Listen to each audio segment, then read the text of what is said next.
Today on Notsam Wrestling, wrestling superfan and hilarious comedian Ron Funches joins me. Plus, we break down TLC. We've got injuries to talk about and a whole lot more. This is Notsam Wrestling. This is Notsam Wrestling. Introducing your host from New York, here is Sam Roberts. Hey, welcome to Notsam Wrestling. Notsam Wrestling time. It's that time of the week again. Can you believe it? Only what?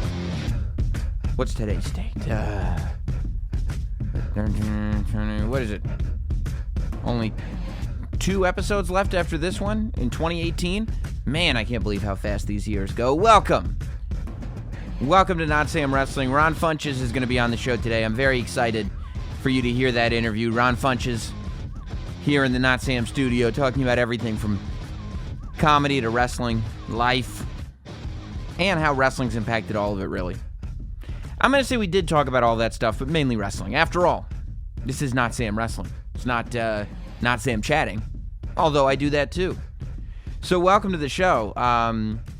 It's been a fun week, an interesting week, certainly. Man, I feel like everywhere you go, somebody else is wondering what Cody Rhodes and the boys are going to do with that All-In promotion. I know that Ring of Honor is in town here in New York this week, at the time this podcast drops anyway, for what apparently will be those guys' last show, although Wrestle Kingdom was announced officially. Not that it wasn't going to happen, but the cards started being announced, and it looks like at least Kenny Omega and the Young Bucks are on it, I think. What I saw, what I'm really looking forward to, is the tease. The Young Bucks, I don't think that they ever showed what it was. If they did, I missed it. Of course, the Young Bucks were the first non-WWE talent to really promote the fact that they had Funko Pops, which was pretty earth-shattering at the time, a year or so ago when they announced that. But even more earth-shattering, the Young Bucks put out a tweet, and you guys know, I'm a figure geek, a memorabilia geek, the whole thing. The Young Bucks, they put out a teaser image, and it said that they had partnered with an old company to make new product. And it looked like, it was a blue background. There was a cartoon-looking, maybe wrestling fan or somebody on the outside looking on. It looked like, to me, an LJN box. Now, if you remember in the LJN days, when LJN was making the WWE figures, the tag teams came in boxes because the figures, it was the big 8-inch thick rubber figures. Wow. 8-inch thick rubber. I'm sure that we're all glad that I said figures after that. But, the solid ones, the ones that if you hit your little brother in the face with, you'd knock him unconscious for a day or two. Those ones.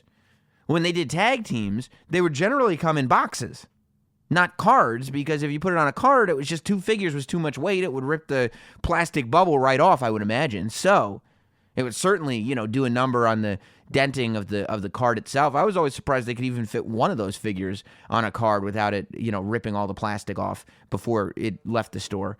But the exciting thing to me, it looks like the Young Bucks may be getting LJN figures. Now, this could end up being Bendham's, because LJN, they did the standard figures that I think a lot of people have collections of. And here's the thing, speaking of figures real quick, we'll talk about the Major Wrestling Figure podcast, the Major Brothers Figure podcast with Kurt Hawkins and Zack Ryder. Zack Ryder has absolutely some kind of insecurity that I've tapped into, because it seems like no matter what they do, especially Zack Ryder, I'm following him. The spirit of Sam Roberts goes where Zack Ryder goes. The Edge and Christian Pod of Awesomeness, the podcast that Edge and Christian do. Fabulous podcast, by the way. I was thrilled to find out that Zack Ryder was a co-host, not a guest. Let's follow the rules of their podcast. They said co-host. Zack Ryder was on the podcast, and he was talking about me on their podcast. So he can't get through his action figure podcast, his WWE figure podcast, or Edge and Christian's podcast without referring to the last professional broadcaster, Sam Roberts. And that to me is thrilling. If you had told me when I was a young man, Sam, one day you will be so impactful that a true to life, a WWE superstar will not be able to make a public statement without your name coming out of his mouth. That is how impactful you'll be on his life. I'd say, you're kidding me. This is a dream come true. I'll say, I hope it's for a good reason. They'd say, it's not a good reason. Clearly, whether it's your figure collection, whether it's the fact that everything you have wasn't purchased secondhand on eBay, whatever it is, we'll never know for sure. But there is some kind of insecurity deep inside the mind of Long Island Ice Z that makes it so wherever he goes, you will follow him, whether you know it or not. I'm sitting there this week, Kurt Hawkins and Zack Ryder, they do this fantastic toy drive. They're at Create-A-Pro, which is the school run by Kurt Hawkins and my friend Pat Buck.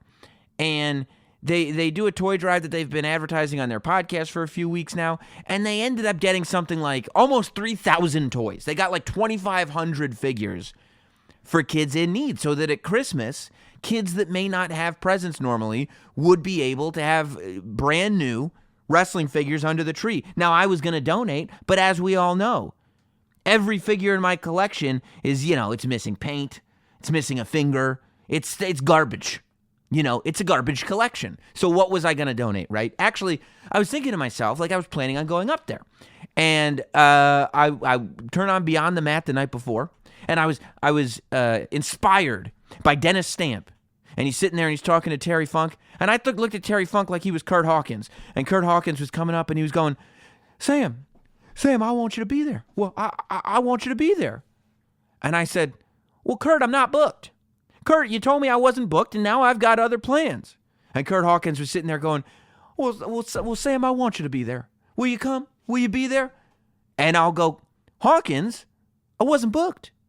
I got other plans. Now, we never got to the point where Hawkins would go, well, how about if I let you referee? How about if I let you referee the main event?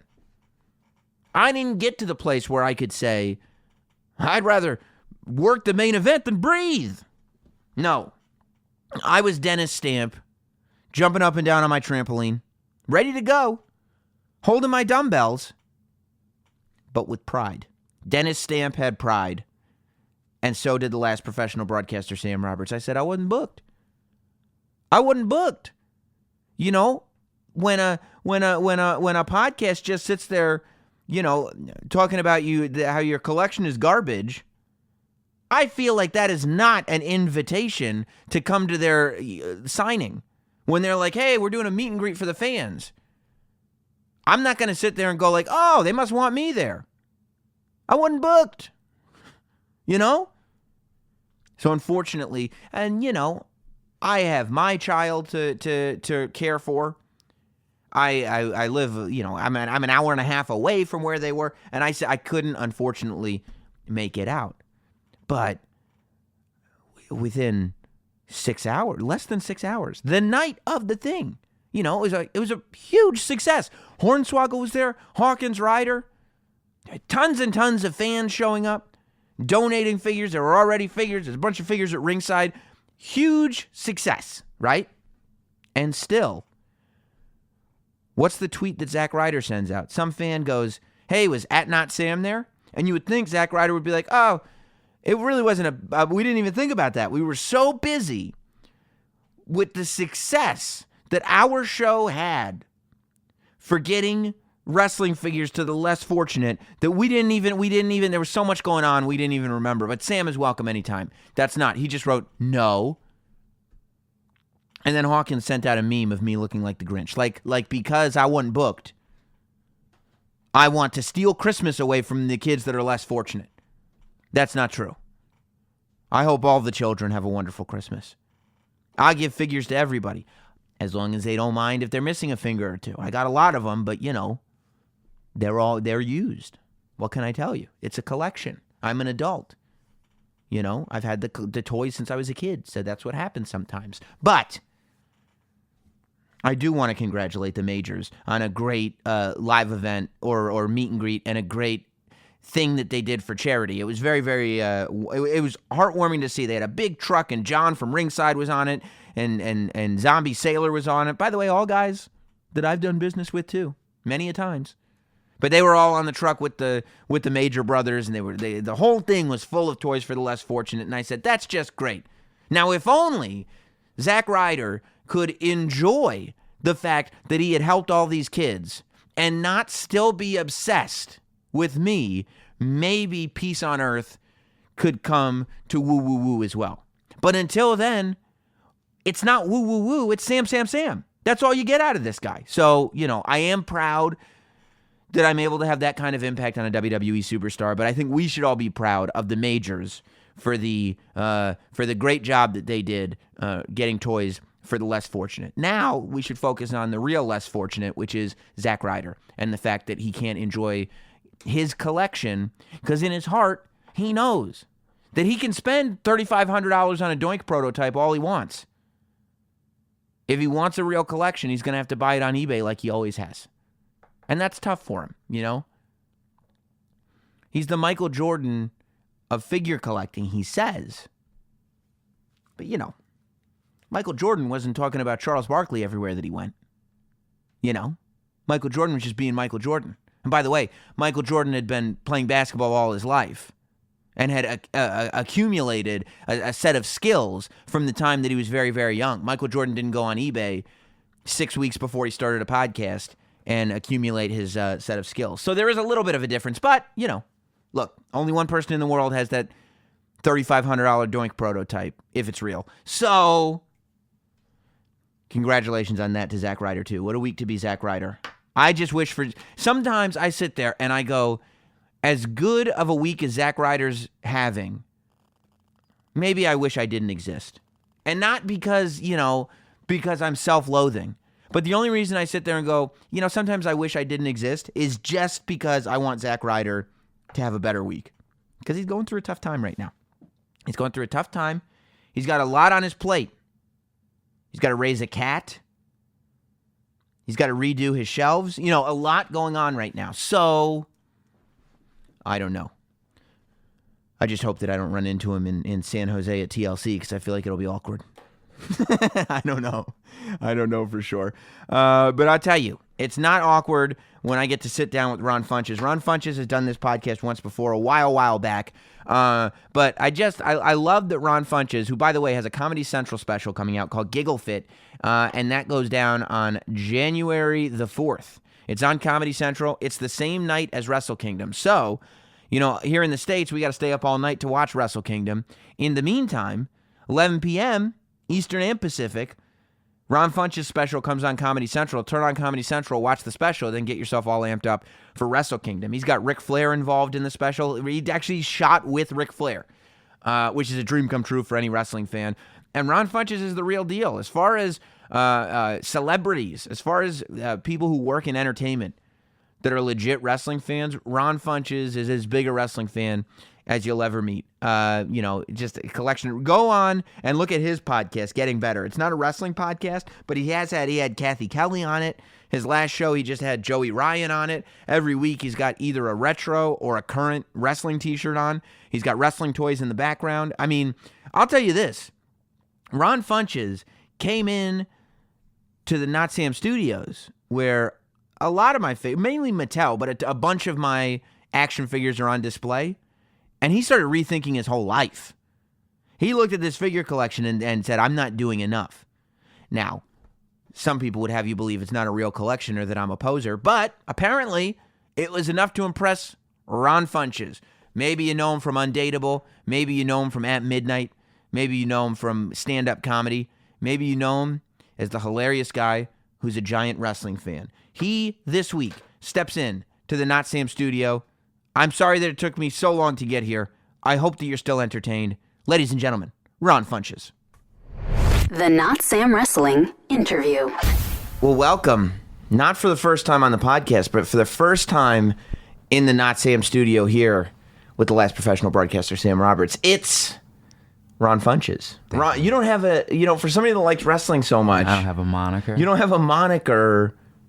I mean, I'm sure you've had monikers, but you don't have just one catch-all. No, I mean, you got such a good one. Last professional broadcaster? Yeah. Yeah. That's I like amazing. and plus, you don't have a lot of people who get mad at you if I was like, world's greatest comedian. Yeah, there's so many. People who be like, wait, right, what? right. And that's why I said last. Yeah. It didn't mean best. It just means last. Yeah. Except the only time people get mad is when people come up and they go like, Sam, I'm in college right now. I really want to be a broadcaster. What do I have to do? And I have to tell them it's over. Yeah. I'm the last one. If you try, we'll have to kill you. Right. Yeah. But I'll tell them to be like you. Is I'll it go like the Highlander in that There way? can only be one. But I'll say, if you want to do a show, a podcast or something, you have to be a comedian. Yeah. See, like a comedian doing a podcast, that's not a broadcaster. That's where it comes in. Like that's a fish swimming in water. Right. You can't be a comedian and not have a podcast. I always, when I look at like the prep sheets when I'm doing the radio show and a comedian's coming in and he's not promoting his own podcast, I'm like, what do you do with your days then? Yeah.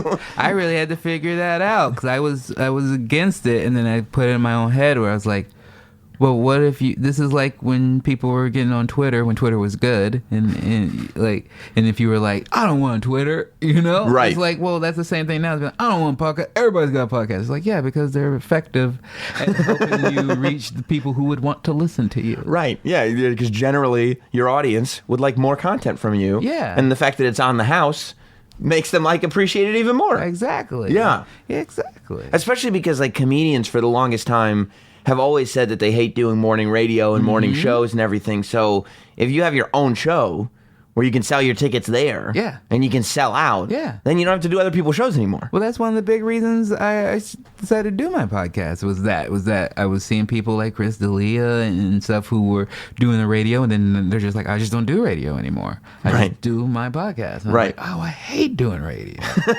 And then I'm listening to other podcasts, with Bruce Pritchard and specifically the Conrad Empire, and then I'm on the road so much going to clubs, and they're telling me, oh, yeah, in a couple of weeks we got Conrad coming through. And I'm like, oh, he's filling the same rooms I'm in. Right. Because of his podcast. And that's the other thing that you'll find soon as you go, because I don't know, you haven't done live podcasts yet, right? No, I'm doing my first one in January. It. Congratulations, first of all. But you'll go, wait, I don't have to tell these jokes. I just get somebody that I like on stage with me and we'll have a conversation. And I can fill the room with that. It's perfect. Yeah. Lower standards.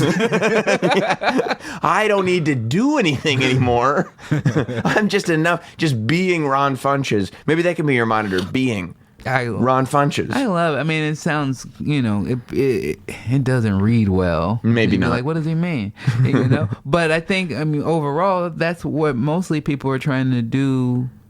That's what you do. That's what everyone does. Right. Now. It's just like you try to make more money by being more and more yourself. Right.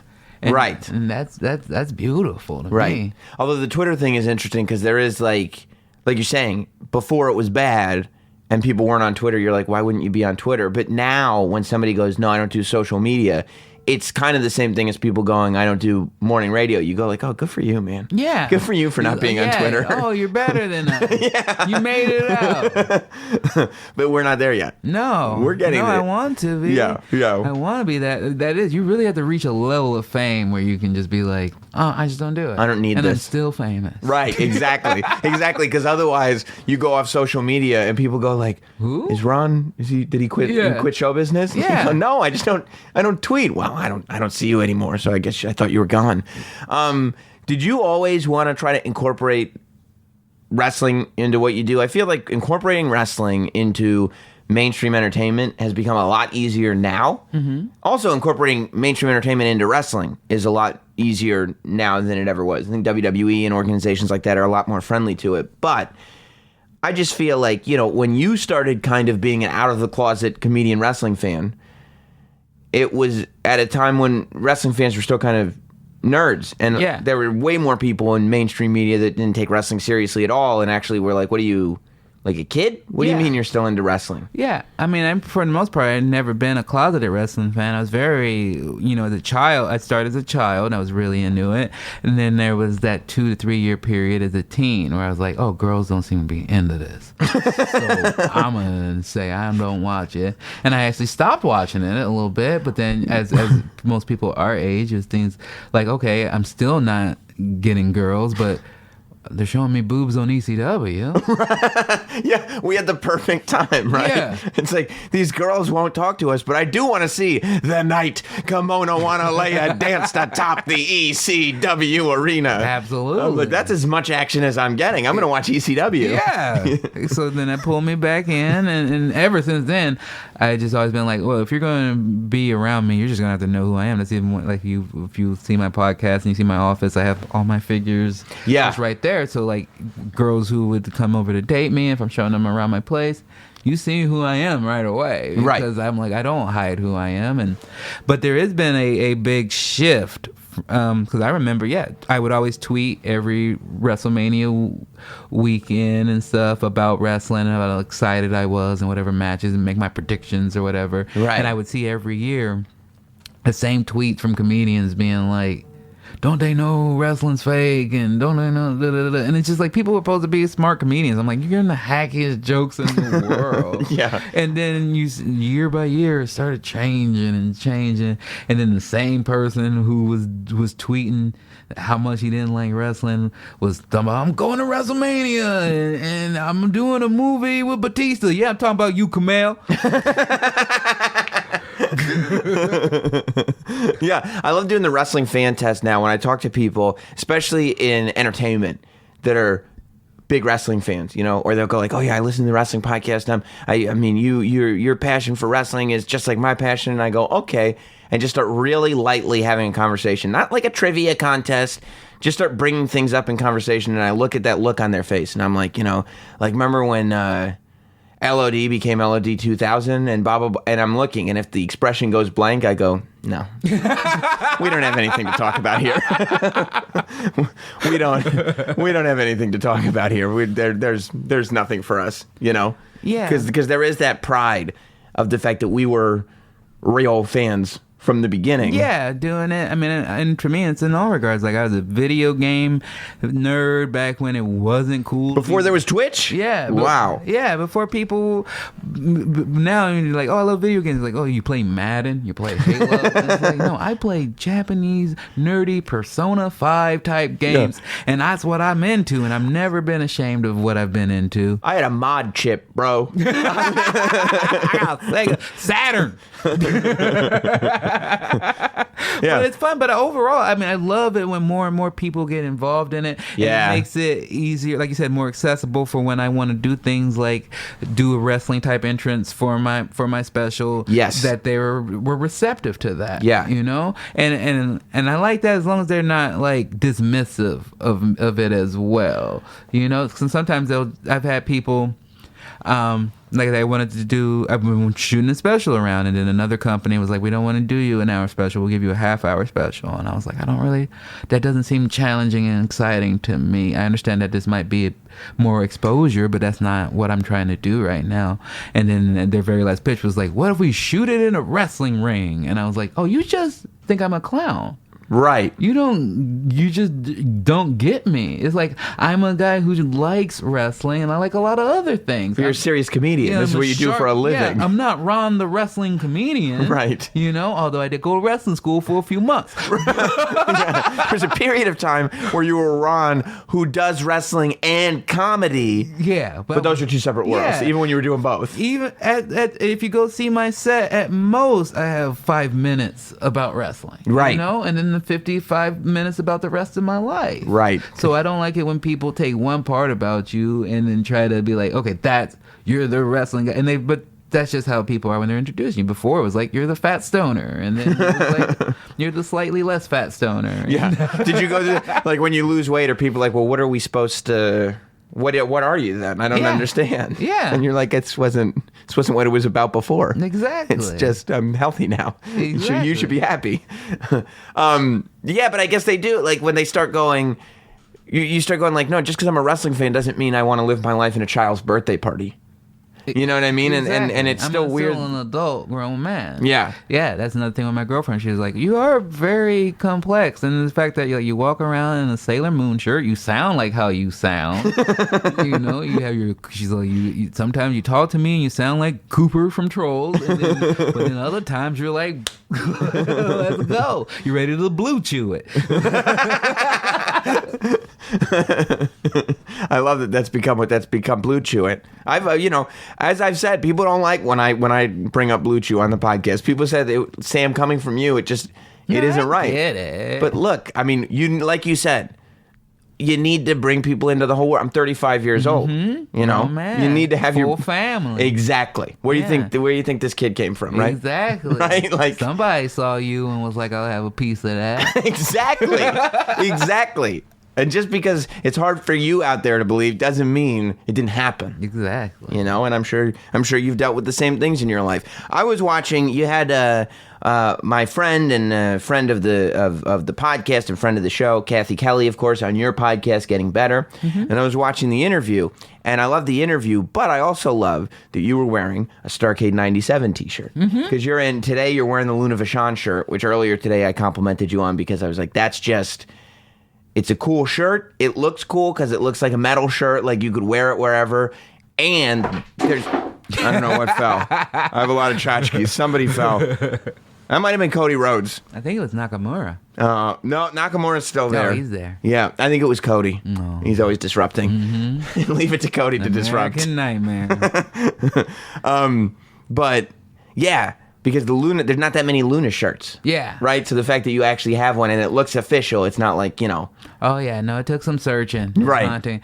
But it's usually, I get on these little, just fixations where I'm like, oh, you know who I love? Luna. And I'm like, let me go buy some Luna stuff. Right. And so I'm looking for figures, I'm looking for things, and then I found this shirt. I found one action figure. Yeah, do you have the action figure? I have the action It came in the figure. 2-pack with Sable, right?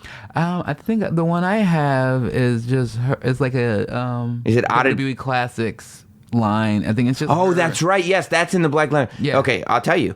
I forgot about that one. There is the classic one, and she looks like she does on your shirt, but there is also an Oddities era Oh, cool. Luna figure that comes in a 2-pack with Sable, and she's got the ponytail and like a see-through plastic skirt and everything. I love So that's that. out there too. Yeah, I would look that up. Yeah, maybe I'll get you that for Christmas. Now I know. Now I know.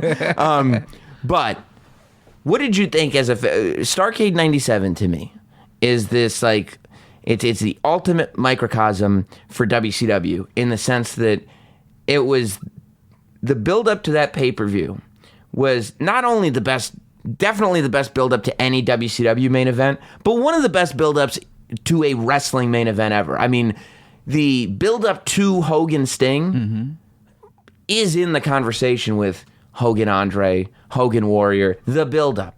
It was completely ruined by what happened. You know what I mean? And to me, that's where the microcosm for WCW is. It's like all this potential and all these great ideas. And then when it came to execution, it was like, They won't make the proper business decision. exactly. What did you think of Starrcade '97? That's what I saw you wearing the T-shirt, and I was like, I am so fascinated by this Starrcade '97 pay-per-view. I want Ron Funches' opinion on Starrcade '97. I mean, you pretty much nailed it. It's because then you could really, because it didn't get bad at that point. You know, very hot for probably another year At or least, so. yeah. And so, but you could really see like, oh. And I think Eric Bischoff even talked about it a lot, where he's like, they just were never good at making a finish, you Right. know? But also, if there's just a clear right and wrong way for that to go down, and for it to not go down in the right way, it's just like that's what happens when you give the inmates the asylum, you know? Right. And so because that's just not the right business decision. Right.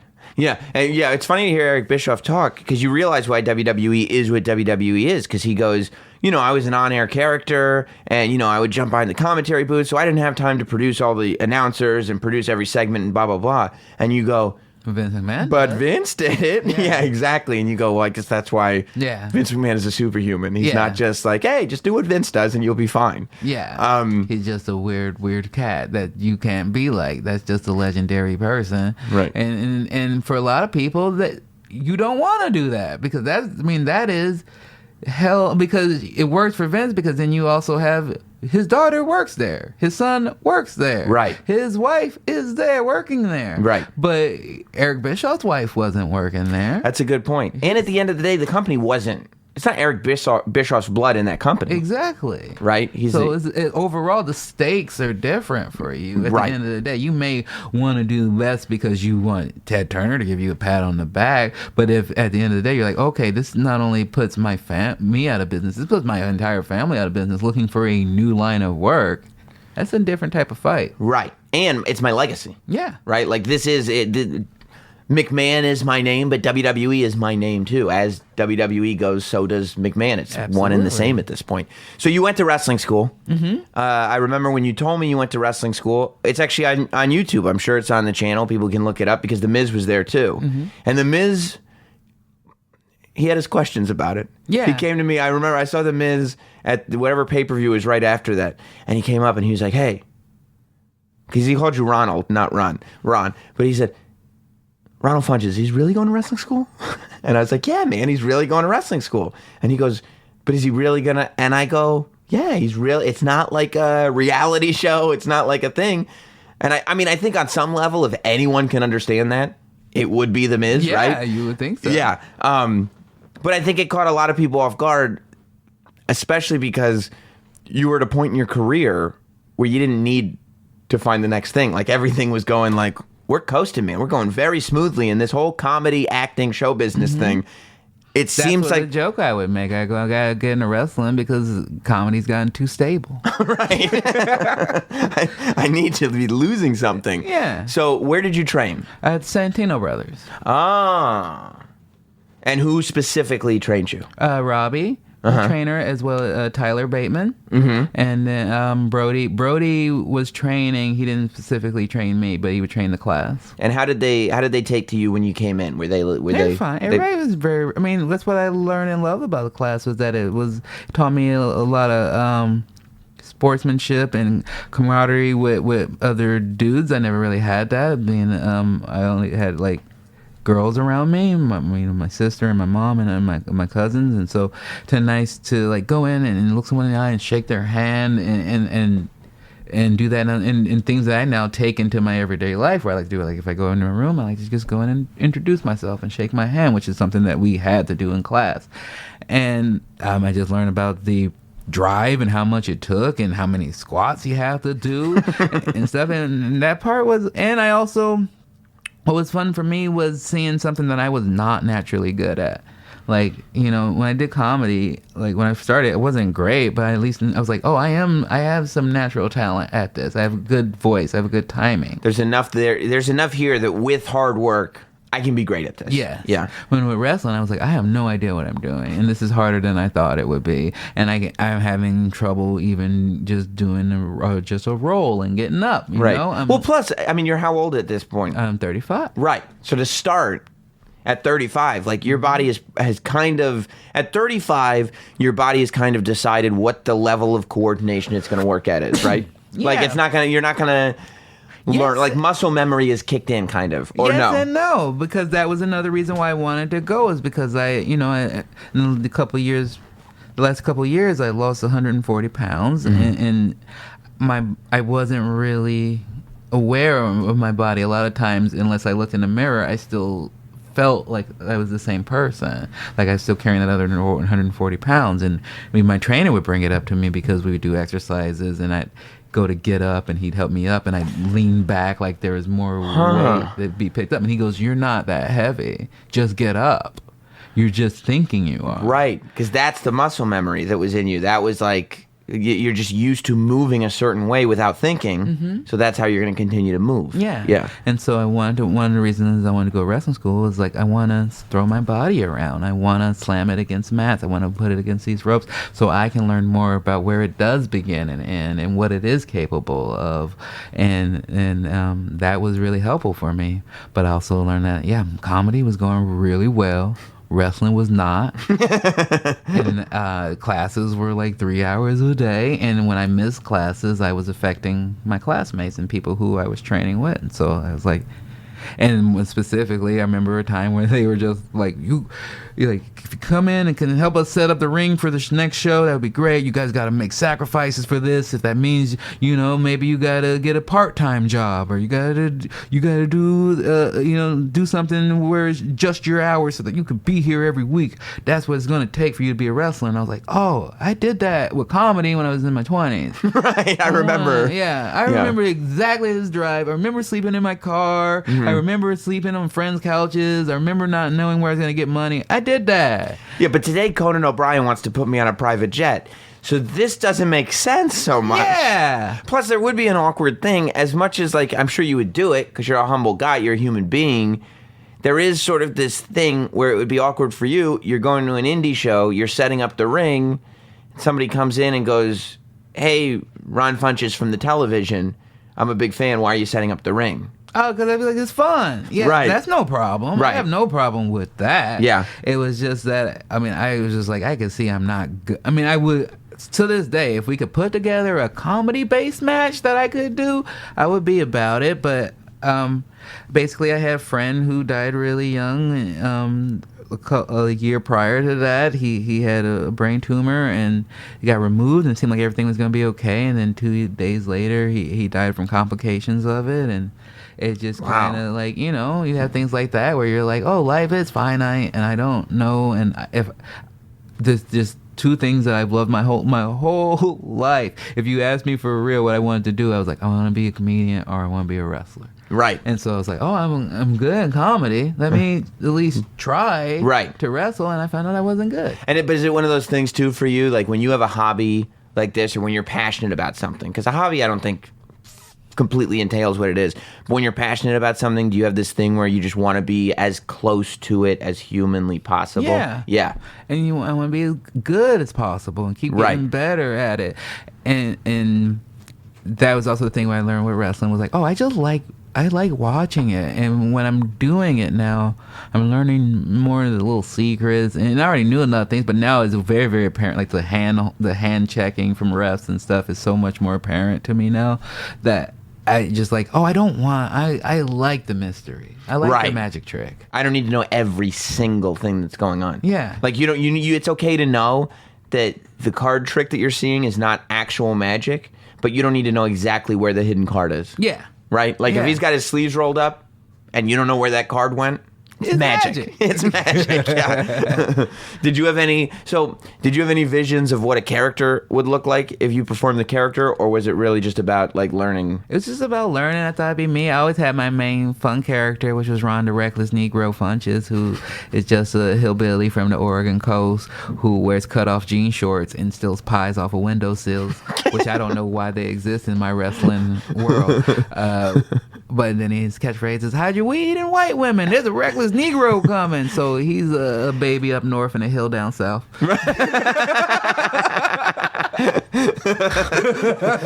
That's really going back to, like, the territory days. Yeah. Oh, man. Watching old Smoky Mountains with the Harlem Heat. Oh, my God. Jim. Houston Heat or whatever they were then. Jim Cornette would love Ron the Reckless Negro. It makes sense. Classic heel. Right. You and the gangsters all together. Let's get New Jack back in. We can rebuild this thing. Oh, yeah. It's the gangsters. Yeah. The gangsters coming in. And it was. Oh, my God. I love watching that. Right.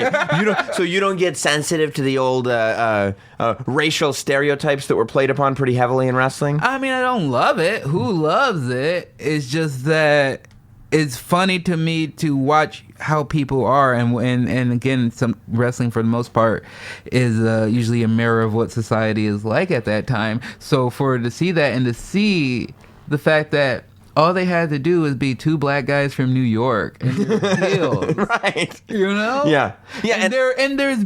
And however, Tommy Rich is walking around with a Confederate flag on his ass. He's the biggest baby face in the company. Of course he is. It makes no sense. How great is Ron Funches, huh? Back to Ron in just a moment, but 2019 is quickly approaching. What is your New Year's resolution? Mine? To go to more wrestling shows. You got to go to these shows, man. And how are you going to get tickets to go to these shows? Of course, last week on the podcast, we talked about the fact that Raw, SmackDown, Hall of Fame, NXT were all going on sale surrounding WrestleMania. Those would be 4 great live events to go to. But getting tickets online to live events like that is way too complicated. It makes no sense. Hundreds of sites, varying levels of reliability. It's hard to know who to trust. That's why I'm here to tell you about SeatGeek. SeatGeek. Every single purchase is fully guaranteed, so you can shop for tickets on SeatGeek with confidence. No more of those fake tickets that you get from shady people. My buddy Hot Dog, he thought he was going to WrestleMania 29. He showed up. He walks into the building. He gives him his ticket. He goes, my very first WrestleMania. It's a fake ticket. He spent the weekend. He went to the police station. They were like, what do you want us to do? It's just a scam. People get scammed like this all the time. Didn't get his money back. Didn't get to watch WrestleMania. Don't be a hot dog. Be a winner. Go to SeatGeek. SeatGeek can be your go-to ticket source for everything from sports to concerts to comedy to theater. Anything you want to see, SeatGeek has the tickets for it. I've got the app on my phone. It's so easy to use. You can do it by location. You can do it by event type. You can do it by artist. You search. It'll tell you who's playing where, what, when, sometimes even why. It'll tell you what seats are available. It'll rank the seats based on value. So you can choose your seats if you want to, based on value, as I said. You can choose your seats based on where they are, because there's a seating map right there. Or you can do a combination of both. The world is your oyster, and it's all because you've got the SeatGeek app on your phone. And if you think that it doesn't get any better than that, boy, oh boy, you're dead wrong. My listeners, you guys, you're getting $10 off your first SeatGeek purchase. That's right. Just download the SeatGeek app and enter promo code SAM today, S-A-M, SAM. That's promo code SAM, S-A-M, for $10 off your first SeatGeek purchase. SeatGeek, life's an event. We have the tickets, and this is Ron Funches. And I think what we do is, like, we look at still photos of that stuff, and we go, that's wild that was on TV. That's offensive, blah, blah, blah. But the real story, to me, is not in the characters that were being played. It's when you watch the video, and you kind of lose the characters because you look at the reactions. You look at the reactions in the audience, because the story is not, oh my gosh, look at this character that was on TV. The story is, look at the audience that bought into the character. Yeah. Like, the audience is not sitting there going, like, I'm offended by this stereotype. No, they're on board. They're like, that's my fear. I told you, that's what I've been worried about. And you go, okay, somebody's got to examine that story, not the story of the guy that's necessarily in the ring right now. Yeah, I mean, there's still stereotypes to this day. It's one of the hardest parts about wrapping my mind about being a wrestling fan the more older I get, is just like, I look at this thing where I'm like, oh, they don't seem like they like me.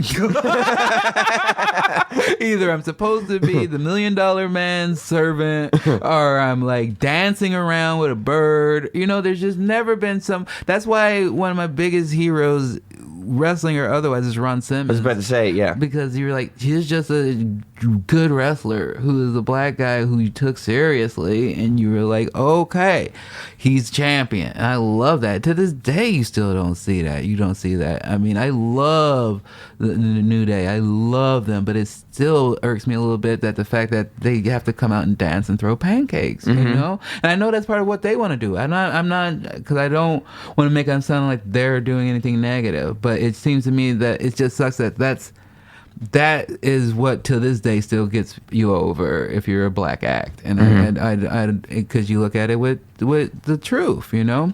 One of the oldest hackiest gimmicks in the world, and I don't mean Ron Killings. I'm talking about that character of like, where am I? Am I a woman or am I a man? Am I on SmackDown? Am I on Raw? And you put that character in a white wrestler, and I don't think that many people would buy it. But because it's this black character from the hood with braids in his hair, it's hilarious. Oh, yeah, I get, yeah. He probably is that dumb. And to me, that's sad. I don't like that. Right. I don't like that, because that's not. And I know you need a bit of everything. You need comedy. You need this. You need that. You need everything. But in my mind, I can't figure out any other world where someone who looks the size of Big E isn't being pushed in the Vince McMahon company. The one of the few people who has a body type that if you put him next to Brock Lesnar, you go, I buy that. Right. I buy that he could take on Brock Lesnar. Yeah. And I mean, they did it in NXT. You know what I mean? When he was there with the 5 count and everything, like that was the whole thing. And I mean, they flirted with it a little bit. You know, when he first came on and he was Dolph Ziggler's bodyguard, they flirted with the idea of him being this guy. But, you know, he's also happens to have this other side of him that is so over the top entertaining. Yeah. That you go, you know, how do we not take advantage of this? And we also know through the history of Vince McMahon, he loves dancing. He loves the goofy stuff. And so when he meets somebody that can portray the goofy part, sometimes we get lost in the goofy part, right? Yeah, true. Yeah. We do. But I just feel like there's more to it, and there's a bigger story that could be told, which happens because I've heard it with like Bruce Pritchard and stuff where he's like, funny doesn't make money, and so like, you know, those characters only have such a limit. But I don't think that's true. I feel I don't think so either. The best characters have been able to do a bit of everything. Right. Ric Flair's hilarious. So is The Rock. Rock is hilarious. Stone Cold's hilarious. Hilarious. Kurt Angle. Yeah, Stone Cold with a tiny little guitar singing Kumbaya, like hilarious. Yeah. But he's still a badass from Texas. But you still take him seriously. Right. And that's where sometimes there's a mix where we lose the like taking people seriously. Right. You know? But I understand that's also, I'm a 35-year-old man talking about a product that's aimed at children. Exactly. Kids love when, because guess what? All the kids, they all try to catch those pancakes, don't they? They love them. My son, biggest New Day fan in the world. He is. Loves them. I have a bunch of action figures at my house and a couple of pops, and the only ones that he has in his room are the New Day. Really? Mm-hmm. Is he a wrestling fan, your son? He refers to it as John Cena. Okay. So he is a like superficial wrestling fan. Right. He will go with me to a Raw or a SmackDown or a WWE pay-per-view. He is going to one PWG show and now has refused to go to any other. He doesn't like it. He doesn't like it. No, he doesn't like it. He's the one that sits there and goes like, no, WWE is what it's all about. Yeah. This PWG stuff is nonsense. He's straight true. He's too adult. Right. And I was like, oh, yeah. Yeah. Okay. Yeah. The fact that you know that is almost too adult for you. Yeah. Like, you know what I mean? Yeah. Yeah. He doesn't like what plus he hates lines and he hates like, so the whole atmosphere to me that's fun of like this community and everybody pushed in on top of each other. He Yeah. hates. Right. I get that. Yeah. I get that. Have you been to the PWG since it was in the big auditorium? Yeah. Since they moved? With the glow? I haven't been. I went to, I think I've only been once actually. I went to a show when they ran in the old building, the tiny building. But I've seen the photos and stuff. I haven't been since they moved to the big building. What do you think? I love it. You do? I love it. It's a different vibe. If you have a chance at the old show, you go like, okay, there's nothing like this. But I feel like every scene, whether it's comedy, music, wrestling, they have these little bubbles and peaks, and you have to be like, well, that was just a special time because all those people end up getting signed. So when you're like, oh, I was there when watching Kevin Steen and El Generico and Adam Cole, and like, well, yeah, that was the special time, and you kind of have to move on. And they've outgrew that place a long time ago. You know, I have ends, and it still was extremely difficult for me to get tickets. Oh yeah, you know, and so for every time I see Jerry O'Connell, he's like Jerry O'Connell. Literally, what was it? Whatever on Thanksgiving, he texted me and he said, "Hey man, Happy Thanksgiving" from Jerry O'Connell, the guy that couldn't get into PWG. Yeah, because they don't really play fake. I mean, they have like their diehards that they think they set tickets aside for, but unless you're like, Topanga or Sofia Vergara, they don't really hold ticks. So right. You got to just get them. And in the Globe, just being in a PWG event where it was air conditioned and That's wild. Smell horrible. Yeah. It was great. Don't you love that people too, though? They like it's almost like an indie band that you go, clearly some of this is good when they go mainstream. There are those people that are like, man, it shouldn't be air conditioned in here. It shouldn't smell good in here. This isn't PWG. And you're like, well, let's wait a second. Part of me that was even a little bit like that left when I saw that they had an alley where you could smoke whatever you want. I was like, what? Yeah. This is the best. Yeah. And hot dogs. I'm going to take full advantage, first of the alley, then of those hot dogs. You guys have a hell of a business strategy here. Yeah, I just hope they can maintain it with whatever is happening with the Bucks and Cody and stuff. Yeah. I just love to see, because, it's so weird now that, normally there would have been a PWG show in December or something, and they've gone dark since like November, so. But Excalibur is now like a mainstream commentator guy. Yeah. He did All In. That's awesome. He's doing Wrestle Kingdom, isn't he? Yeah. It's amazing. Yeah. Do you like seeing guys like that? Because there are people who would rather if Excalibur never did anything else, or if Adam Cole and Bobby Fish and Kyle O'Reilly never went to NXT, because those are our guys, and we don't want WWE That to. makes no sense to me. I agree with you. I want people to succeed, but I do know, I'm not saying it doesn't make sense to me as in that doesn't exist. It exists all the time. I hear people say it to me, and it's so weird. Now, like, I even feel it with my special, is that, like, I felt like, when I had a 15-minute special and was just doing that, there were a lot more excitement. And now I'm doing this hour, and I'm going to convince people, because they're like, we thought you already did one. We like that one. You're okay. You own a house. You're okay. It's kind of like this vibe of like, you've already made it as far as we're willing to support you. Yeah. Yeah. And I have to be like, no, I still need your support. Right. Right. Yeah, that's like when I started showing up on WWE TV, and they're like, Sam, ever since you showed up on WWE, man, you're just a shill for WWE. And When haven't you been? Download episode 1 of the podcast. I was shilling for WWE then. That's who I am. I'm a WWE fan. You are, right. It makes sense. I just get angry about it when I listen. Exactly. But I go, that's who he is. Right. But you've been getting angry about it since the beginning. Yes. Right. I'm like, you're wrong about it. Be a more critical eye. Stop apologizing for them. Yeah, but it's not because I'm getting a paycheck. It's because that's the relationship that I'm in with WWE. I just have a love for that company from the time I was a child. You still look at it through your childhood eyes. Exactly. 110%. And I kind of refuse to do anything else. I go, if this thing is going to ride with me, like if me and WWE are going to ride from, that's the kind of the one thing that you have that, and I'm sure on some level you feel the same way. Like there is this one little element that you picked up in your childhood that's coming with you into your adult life. Mm-hmm. And it's like, I'm not going to get cynical about this. Like, I'm not going to turn this into...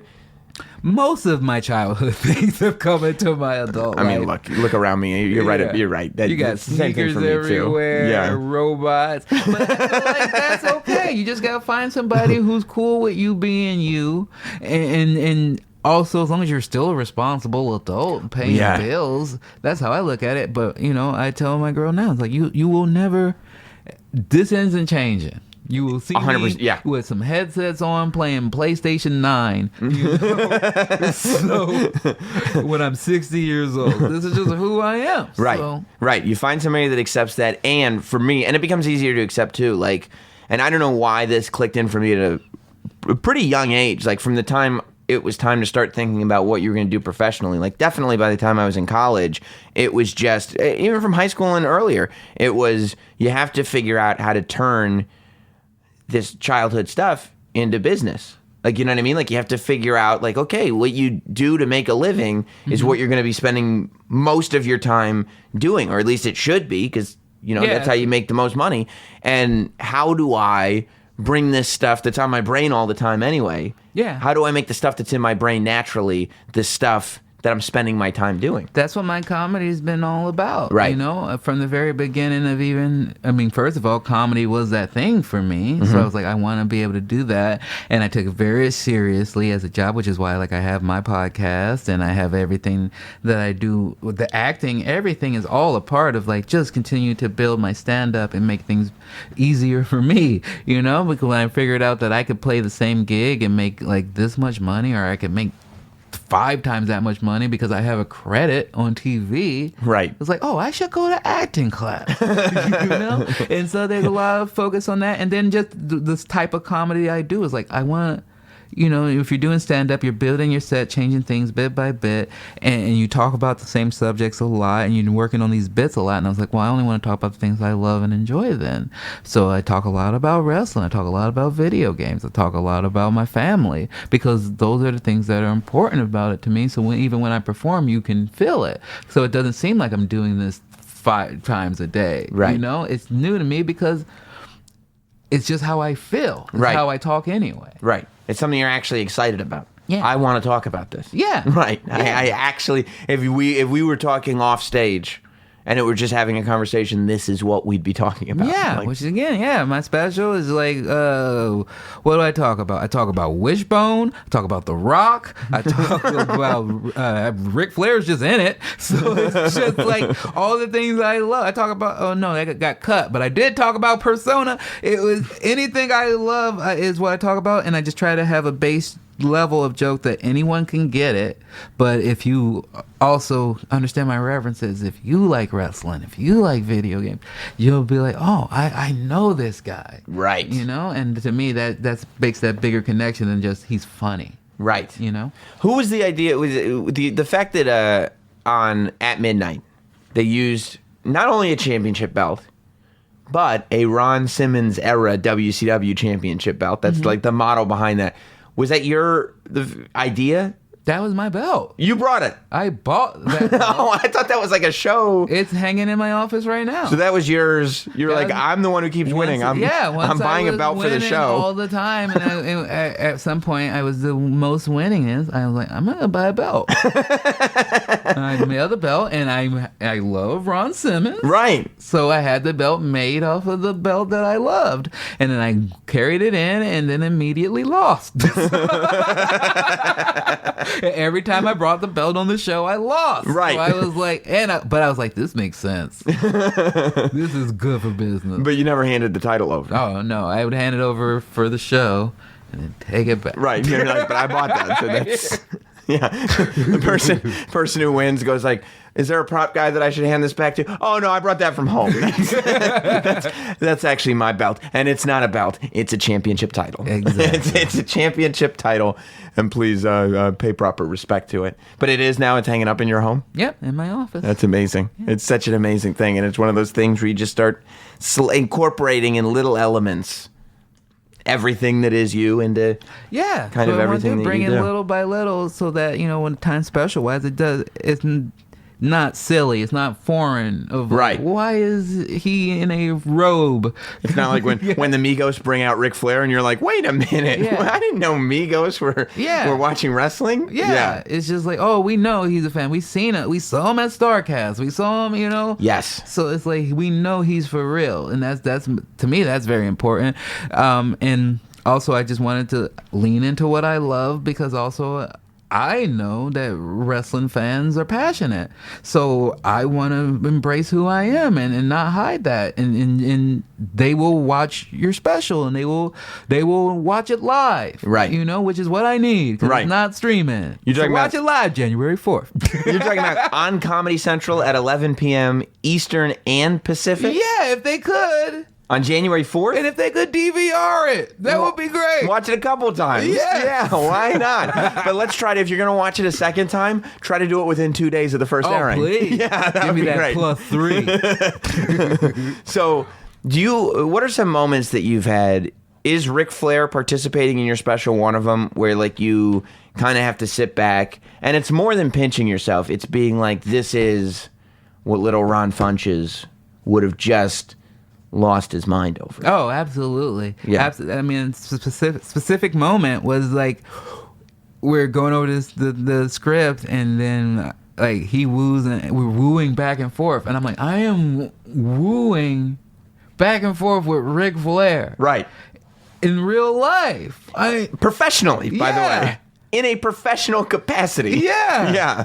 And I'm just like, I can't imagine this. I'm trying, I'm promoting a lot, and I'm trying to set up interviews, and my agents and stuff are always reaching around, but I was trying to get on the Stone Cold podcast, but I knew from talking to other people that he's kind of like, you gotta get in touch with him. Like, yeah. And so I just emailed the podcast, and he just call me right back. And I'm like on the phone talking with Stone Cold Steve Austin. And I'm like, and it was literally the day that I got on the private plane to go fly with Conan. I was like, so I'm on a fire plane with Conan. I get off the plane and then I get on the phone with Stone Cold Steve Austin. It is literally my childhood dream. Isn't he a mind-blowing guy, Stone Cold? Yeah. The fact that these are, like, I remember, like, when I started doing the wrestling podcast and it started picking up some steam and it was popping up on the iTunes charts and stuff, I just woke up one morning because I woke up early for radio, and overnight I had a text, and it's from Stone Cold, and he's like, hey, man, I'm just reading his text in his voice, but it's just like, I saw your podcast on iTunes. Let me know if you want to do my podcast sometime. And I'm like, what? Like, wait. I'm like reading it over and over again. Like, it's mind-blowing. And then when I get on the phone with him, it's Stone Cold, and it's, hey, man, what are you doing? Yeah. I was like, oh, I was just having dinner. You know, I just having some dinner with my wife. Oh, what are you having? And you're like, oh, my God. Oh, my He wants to talk. God. Like, and when I did the podcast, we went over, like, he was asking me about, like, my diet, because he's just fascinated by the fact that I just eat garbage all the time, fast food, like, everything. And so, like, a couple of days after we did the podcast, he called, and he was just asking my opinion. First, it was mind-blowing. He's asking my opinion on, we recorded 2 podcasts. Do I think it would matter which order he puts them out in? And I'm like, first of all, this conversation is blowing my mind. But I was like, no, I don't think so, blah, blah. And he's like, oh, okay, good. Yeah, I was thinking the same thing. Hey, what'd you do after you did the podcast? Would you hit a Burger King or something? And I was like, actually, on the way to the airport, I did hit up a KFC on the way to the airport. And he just goes, you sorry fucker. And I was like, you are funny. the greatest thing. It's so crazy how much he knows about so many different things. Yeah. Like when I got on the phone, I talked to him, I assumed he had no clue who I was. I found out that he at least had some idea who I was, and I'm horrible at impressions, but I will still try. Do it. It's the Stone Cold voice. Yeah, but I'm gonna do. First of all, here's my Peter Griffin. Yeah. Hi, I'm Peter Griffin, Family Guy. I just say whatever the show is. Sundays on Fox. Yeah. At least nobody could be like, who's that supposed to be? I thought I told you. So, but then he's like, hey man, I was on the phone for a few minutes, just going over like when we might be able to do the podcast, and he was just like, before I let you go, quick question, and it's okay if I'm full of shit here. Were you inspired at all by Mitch Hedberg? And I was like, yeah! Mitch Hedberg is like one of my favorite. Yeah, yes. How would you, A, what do you know about Mitch Hedberg? And B, how could you know that? You're just like, oh, yeah, that's Mitch Hedberg. The wildest thing is, like, in your head, all you want to do in the beginning is, like, if I ever talk to Stone Cold, I'm going to ask him about this wrestling match and that wrestling thing and blah, blah, blah. And then you're like, wait. I want to talk to Stone Cold about Mitch Hedberg. Like, I just want to just talk to this man. Yeah. And it's almost like really quickly you realize, like, I think he knows, but somebody should tell him. He's the greatest wrestler of all time. Why isn't he acting? Like, why is he just being a person? Oh, I think there is a ton of money in a Stone Cold Steve Austin based cartoon of him, just because when you listen to the podcast, there's nothing more funny to me of him cutting the same intensity level of promo that he would against The Rock as he is against somebody who doesn't use their blinkers. Just Stone Cold in his daily life. Yeah. Except he's not Steve. He's Stone Cold in his daily life everywhere he goes. Yes. I mean, it's amazing. Yeah, it is. It's moments like that you go, I can't believe this is my life. Like, I mean, when I started doing the WWE pre-shows, like, just in general, of course, every single time is like, what the hell is going on here? This is crazy. But there was this moment when I did one and Jerry Lawler was on the panel. And kind of at the time, you're in this like state of awe in general that you're even there. And I'm still, every single time I do it, it's a state of awe. But it was the next day when like I posted a photo on Instagram, and I'm like, I'm sitting at the table with Jerry the King Lawler, like the guy, Jerry the King from Raw, Jerry the King Lawler, and it's you just sit there and you're like, I don't know what this ride is anymore, but it's amazing. Well, I mean, it's so fun. You put so much work clearly into it because there's so many super fans and stuff. I was having a hard time. I was talking to my girlfriend before I came here, and I was explaining to her what I was doing, coming to do your podcast, and she was like, so he has this, I go, there's a lot of thing with wrestling. He has pre-shows and stuff. So she was like, so he was a wrestler? And I sent her a picture of you, and I go, nope. And it was before the beard, right? Yeah, because the beard could trick people. Yeah. It was pre-beard. Nope, this is him. Yeah, this is him. He just. She's like, so he's not one of Jim Henson's Muppets. No, he's a person. He's a human being. Huh. So it's just so cool where, you take someone who, because usually it was just someone who was a wrestler or a family member of a wrestler or someone who just born in the business and making it in as a fan is amazing. I just love that there's room for all the perspectives now, that there is like you absolutely, like, the most interesting perspective is always going to be the wrestler's perspective, right? Because they have a closeness to it that none of us are going to ever be able to understand. But the fact that WWE would go out on a limb and be like, look, fans care about the perspective of other fans as well. Let's incorporate that. Mm-hmm. And I'm like, that sounds great to me. It's unbelievable. Yeah, it's really smart. And and I think that they see that it translates everywhere. And when somebody like Ron Funches has a giant Comedy Central special coming out on January 4th at 11 p.m. The best time. Ric Flair's going to be incorporated with it. How good of a day is that? You got Wrestle Kingdom. Yeah. You got Giggle Fit on Comedy Central. And Wrestle Kingdom, if you're watching in the U.S., it's like, it ends up at like 2 or 3 o'clock in the morning West Coast time, right? Mm-hmm. Like 6 a.m. East Coast time. So you clearly, you go like, you know what? This is going to be an all-nighter because I'm going to obviously you're going to watch Wrestle Kingdom. Mm-hmm. You make your little popcorn, get your little sandwiches. You start with Giggle Fit. Mm-hmm. You watch that. Get your juices flowing. You see Ric Flair. Yeah. Yeah. You go, I'm going to go watch some stuff on the WWE Network now, and then, boom, switch over to New Japan World. And it's time for Wrestle Kingdom. When you fire up the WWE Network and you want to watch some old stuff. Okay. What is your favorite era old stuff to watch? My favorite to watch? To watch and just to enjoy. To enjoy. Right. Not like this is the finest wrestling. Like just when you're like, I want to turn my brain off. I want to enjoy wrestling that I feel in my soul. Not, I appreciate the artistic merit. No. I just, the thing that's in your gut that was the same thing as you as a kid. What now do you watch to satisfy that? Multiple things. I watch if I'm like, if I... There's probably one exact match. If I'm like excited, it's like, I just want to watch one of my favorite things. I watched Kurt Angle versus Shane McMahon at King of the Ring. Yeah, I was there. It was amazing. Amazing. It was amazing. And when you watch it now, you're like, okay, this is too much. Yeah. This is too much. There's a lot of things. His tailbone is broke. He's trying to wheel him on the cart because his tailbone's broken. You should just stop. Right. But the fact that they didn't is so impressive.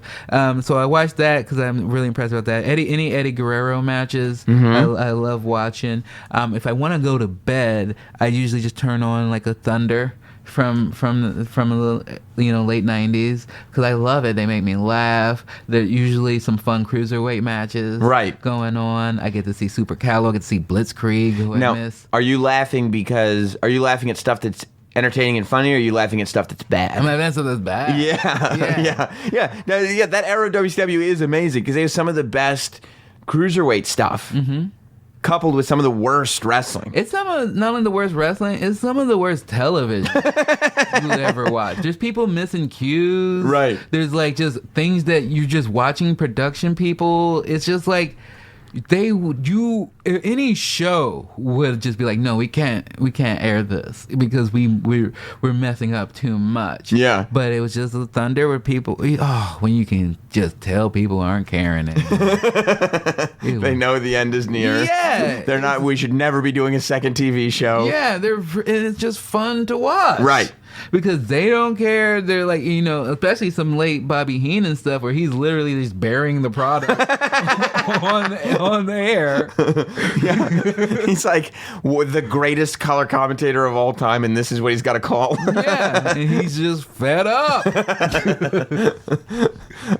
That's great. That's a great selection. Thank you. I've been, I got a Fire Stick because I wanted to find ways to get my hands on old, like, late 90s, like, Japanese deathmatch stuff. Like I've been on, so what happened a year or two ago, CZW brought Onita in to the States for the first time in 20 years or something like that. Like, he never came to the States.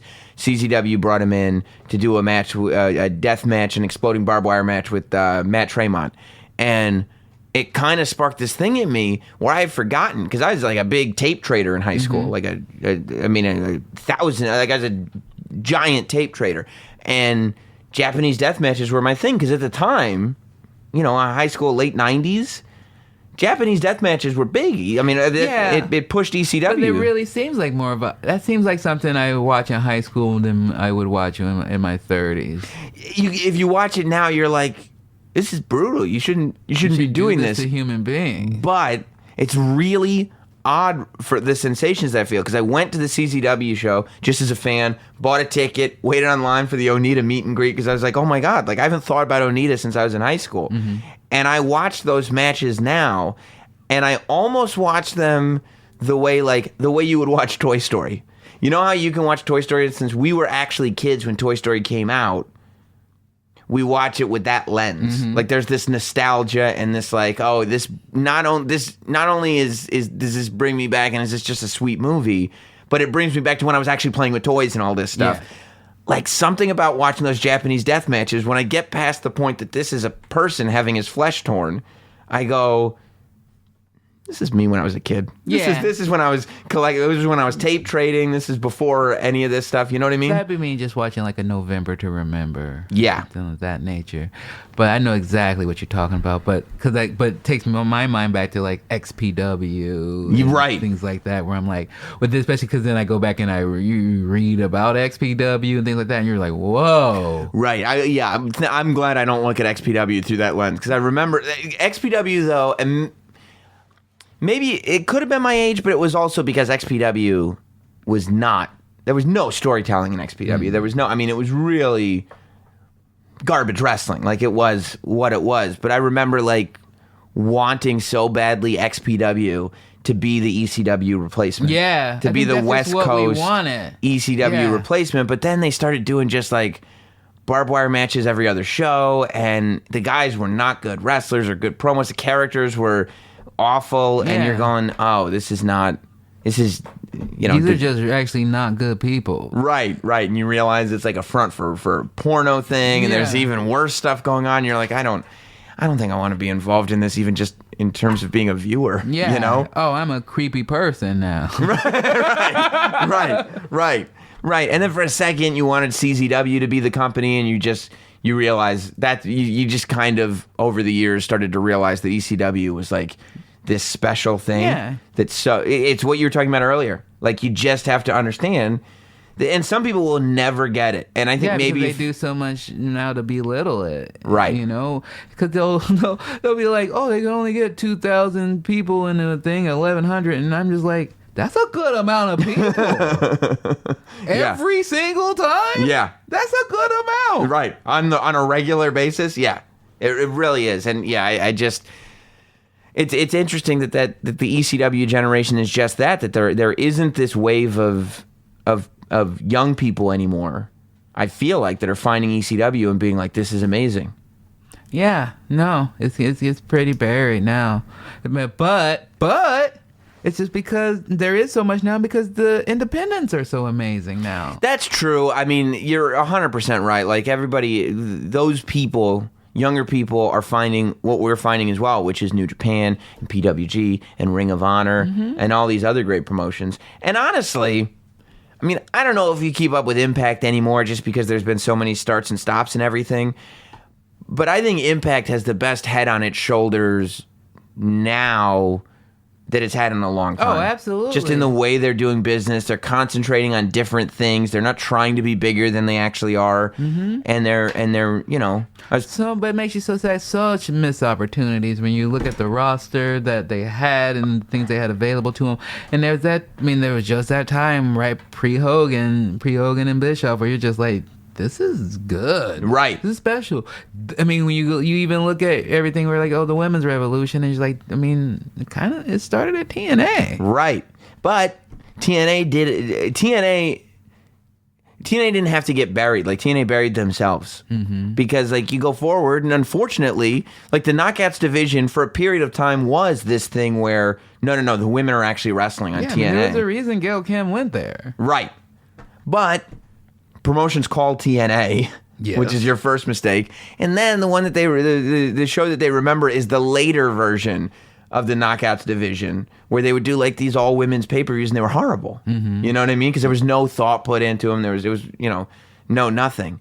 But I think that the fact that they're like, they're actually going into the independent world, you know what I mean, and becoming kind of one with that, and you're almost starting to get to a point where Impact is kind of becoming a best of the independents. Yeah, but it does make things a little bit muddled right now, where almost the roster between Impact, a PWG, a Ring of Honor, is like you're seeing the same show. You're seeing Pentagon and Phoenix. You're seeing Brian Cage. You're seeing everybody everywhere. You know? That's true. And so it seems like hopefully there would be, but I mean, hopefully for the wrestlers, it just drives people more to try to get more contracts. And I mean, we see it now with Ring of Honor signing more exclusive contracts and stuff. But I think that's just good for wrestlers' pockets, which I love. Right, and the fact that there is, people for the longest time, no competition. Now there's a lot of competition. And it's not like so much,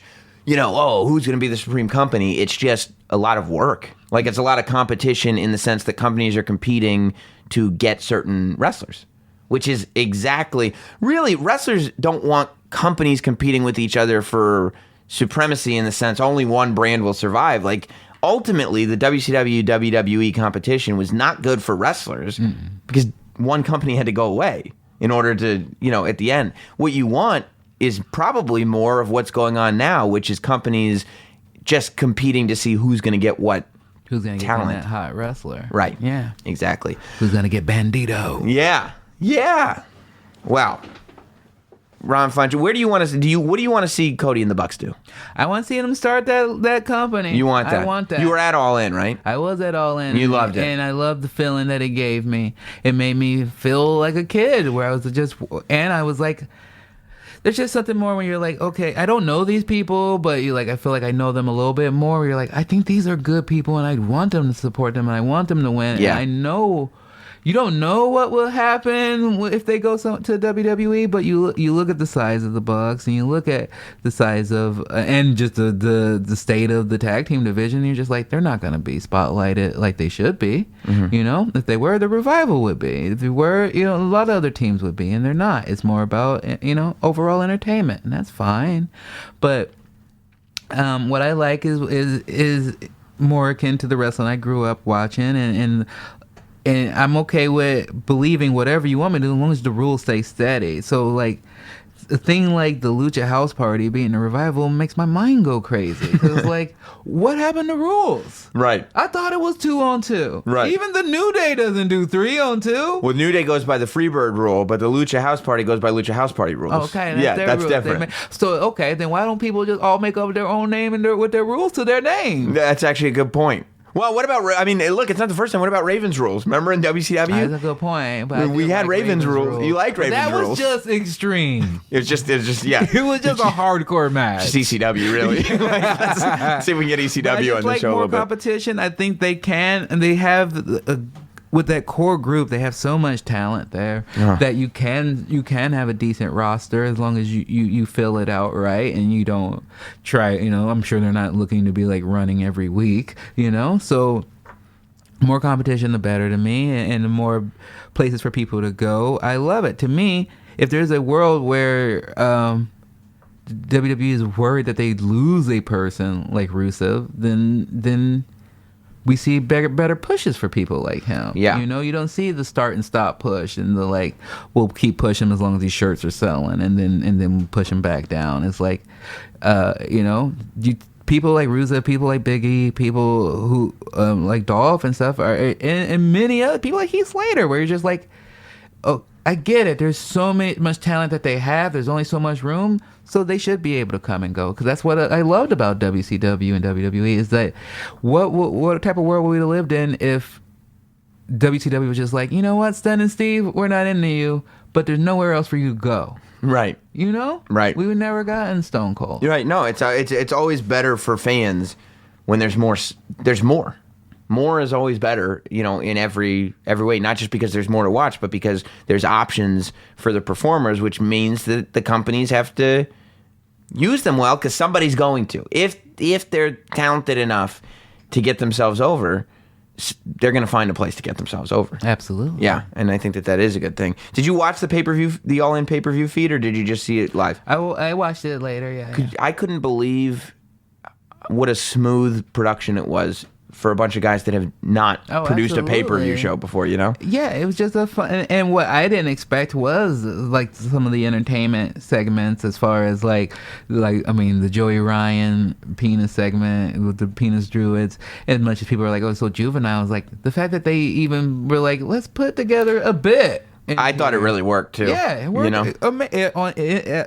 At the event, it definitely was over. Yeah. So yeah. it was amazing. I loved it. It was a great event, and I'd say a good start. You know, I want to keep it going. Do you really, when you were losing weight, chew up gummy bears and spit them out? Yeah. That's true. Yeah. Wow. That takes a lot of discipline. It does.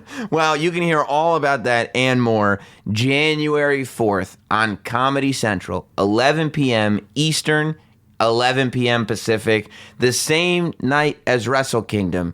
It's called Giggle Fit. It's Ron Funches' first ever 1 hour comedy special. It's a hilarious special. I can say that because I've seen it. I'm not just saying it to blow smoke. It's a hilarious special. So you can support it because you like watching comedians do good jobs, but you can also support it because Ron Funches is a wrestling fan, and we should support our own out there, right? Please. And Getting Better is the podcast. You can find it on all podcast spots, as well as the video version on YouTube, which I like the video version. Yeah, me too. You know, you can see the studio. You can see. I like watching podcasts. You get to see our body language, where you're like, okay, maybe he's pretending to like them. Right. Yeah. Exactly. You come up with your own theories. And should there ever be like a dead spot in the conversation, you can just kind of look at the bookshelf and see, oh, that's a Vader figure back there. Yeah. You know, there's plenty of stuff. Yeah, there's a lot. I try to rearrange things around sometimes. It's really good of you. You're a thoughtful guy. Thank you very much, Ron Funches. Thank you, sir. Here is Sam Roberts. How great is Ron Funches? Let him know how you feel. Hit him up on Twitter. Let him know that you heard the interview and that you think he's the man, because he is the man. Just showing love to the world of professional wrestling like not many people do. I always have such respect for that, like I was talking to him about. I always get iffy when I hear about the famous people working in entertainment. More and more these days. That's how I can tell wrestling is doing better.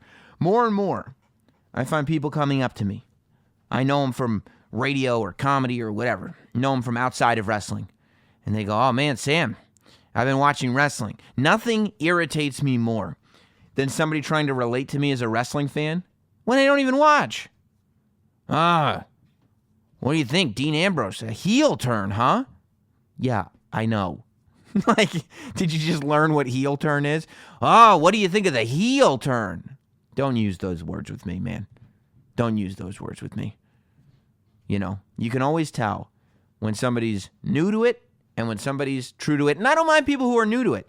If you are brand new to professional wrestling and you're just honest about it, like, oh, I just started watching like 3 weeks ago. I just started watching 6 months ago. I just started watching 2 years ago. But I love the podcast and this and that and this and that. That I'm fine with. It's the people who fake it that drive me crazy. I smell it coming. I always smell it coming. But when I find somebody that's not faking it, that's being honest with their fandom, and I can actually have a conversation, I could talk to him for hours. And that's the category that Ron Funches falls into. I could talk to that guy about this wacky world of professional wrestling for hours. But we don't have hours. I mean, it was already a long interview as it was. This guy's a busy guy. He's got a special coming out on Comedy Central. All kinds of stuff. by the way, I will be in San Jose. I mentioned it at the top of the show in passing, but I will be in San Jose doing the kickoff show for TLC. I'm very, very excited about it. They were going down the TLC card on SmackDown this week, and I was like, man, this card is a lot of matches on this show. They are really building something here, and there's more matches on this show that don't have title, like way more singles matches that don't have titles on the line, I feel like, than I'm used to. Grudge matches, you know? We'll run down TLC. As a matter of fact, why wait any longer? Let's run down TLC. Let's talk about Finn Balor. Let's talk about Big Cass. Let's talk about the whole deal. Let's talk about it all right now in the State of Wrestling. It's now time for this week's State of Wrestling. The time is now. State of Wrestling time. Welcome everybody to the State of Wrestling. Don't forget, before we begin, we haven't mentioned Patreon in this week's episode, and if you are watching the State of Wrestling right now, you already know about Patreon because you are an Indie Darling level, not Sam Shill or above. Everybody who's Indie Darling level or above, not only do they get exclusive access to the video of the State of Wrestling segment each and every week from Not Sam Wrestling, but you'll get the Ron Funches interview on video way before. Within 24 hours of the podcast dropping, you'll get it way before anybody else gets it on YouTube. Now, you want to just be introductory level, Not Sam Show, $4 a month. For the Money Mark level, no problem. Not only will you get the podcast ad-free and early every single week, but you'll get the bonus shows too. Captive audience went up. Royal Rumble 99. I watched Royal Rumble 99 with my wife, Jess, in real time. Tried to explain to her everything that was going on as it was happening. A lot of storytelling happens not only at that pay-per-view, but in the match itself. You can watch along on the WWE Network as I try to explain to Jess why Royal Rumble 99 is so great. Of course, you can only listen to that and only get that experience on Patreon as a Not Sam Shill over at patreon.com/NotSamWrestling. Now let's get into the state of wrestling here on the show this week. Of course, the top 5 stories as I see them in the world of professional wrestling. And we start number 5 with a tweet that went out from Jimmy Jacobs, because I think it goes into the conversation we've been having over the last 3 weeks or so with Monday Night Raw and the creative of Monday Night Raw. And people saying that the creative for Raw sucks is what people were saying, something to that effect. And Jimmy Jacobs wrote back that writing 5 hours of live TV every single week is really hard. Jimmy Jacobs would know. Of course, we know Jimmy Jacobs from Impact right now. We knew him from Ring of Honor before, but in the between time, he was a member of the WWE creative team. He was one of the creative minds responsible, I believe the primary creative mind responsible in terms of the writing team for the Festival of Friendship skit, but he was responsible for a ton of stuff while he was a member of creative over at WWE. And he said, look, it's really difficult to write 5 hours of wrestling every single week without fail, with no breaks. One of the Young Bucks piped in and said it's tough to write 15 minutes a week because, you know, they have to write Being the Elite.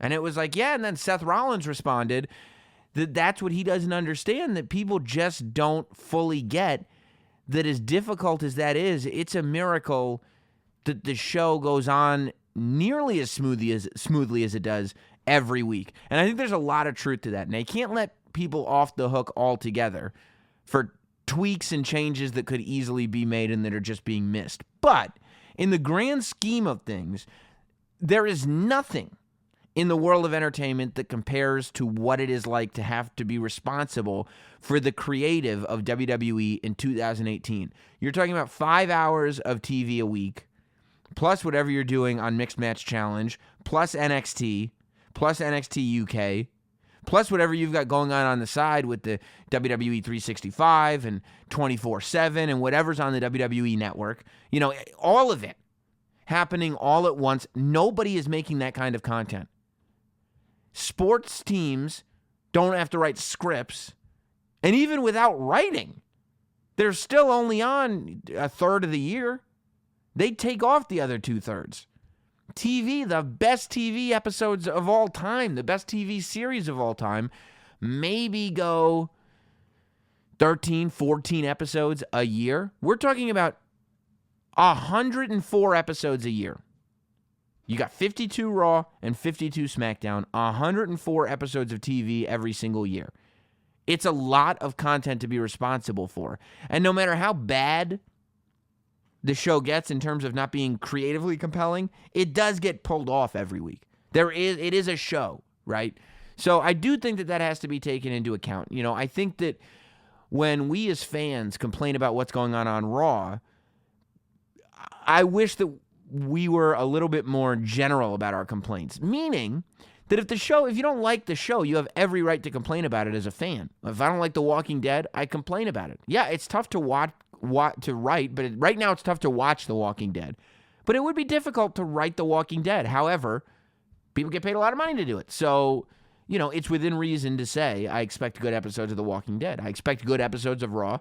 I expect and usually get, quite frankly, good episodes of SmackDown. But with so many factors that go into what makes these TV shows, I think that we have to,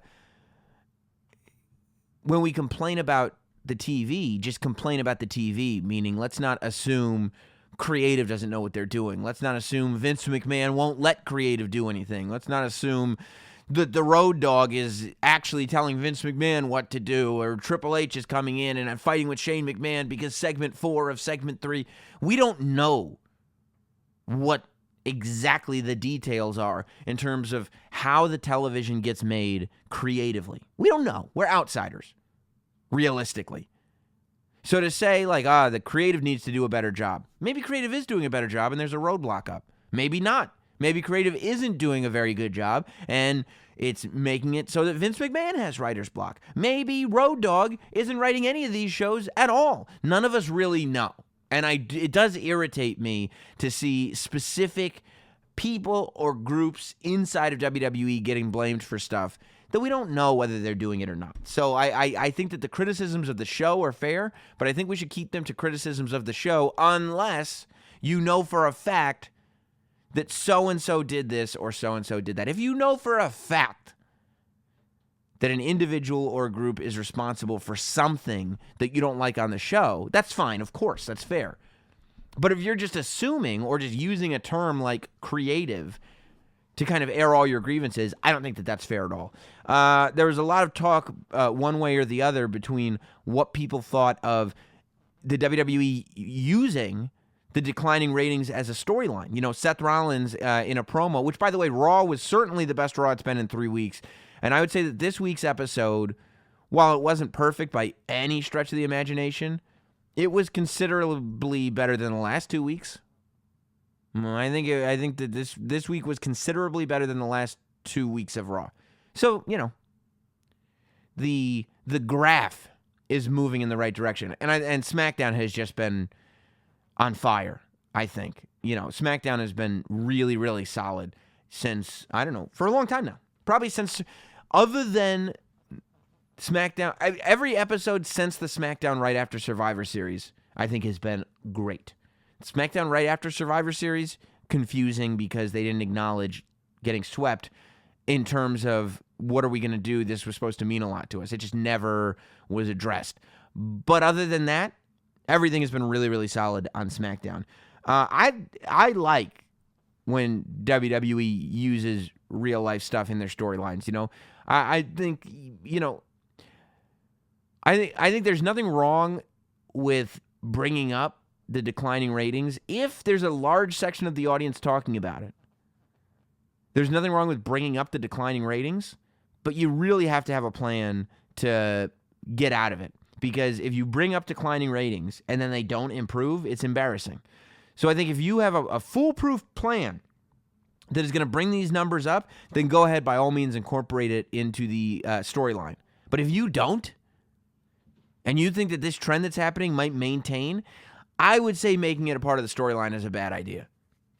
You know, and quite frankly, it's a risky thing to do at all, because even if the idea is that the ratings are going down because Baron Corbin is not a good general manager, you still don't want to push forward the idea that because Baron Corbin is not a good general manager, the show's not good.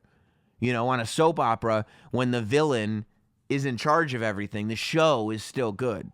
And WWE is just in a very unique position because they really mesh reality and storyline. There is no separate cutoff. There is not necessarily a specific world that all of this exists in that is separate from the world that we're watching at home.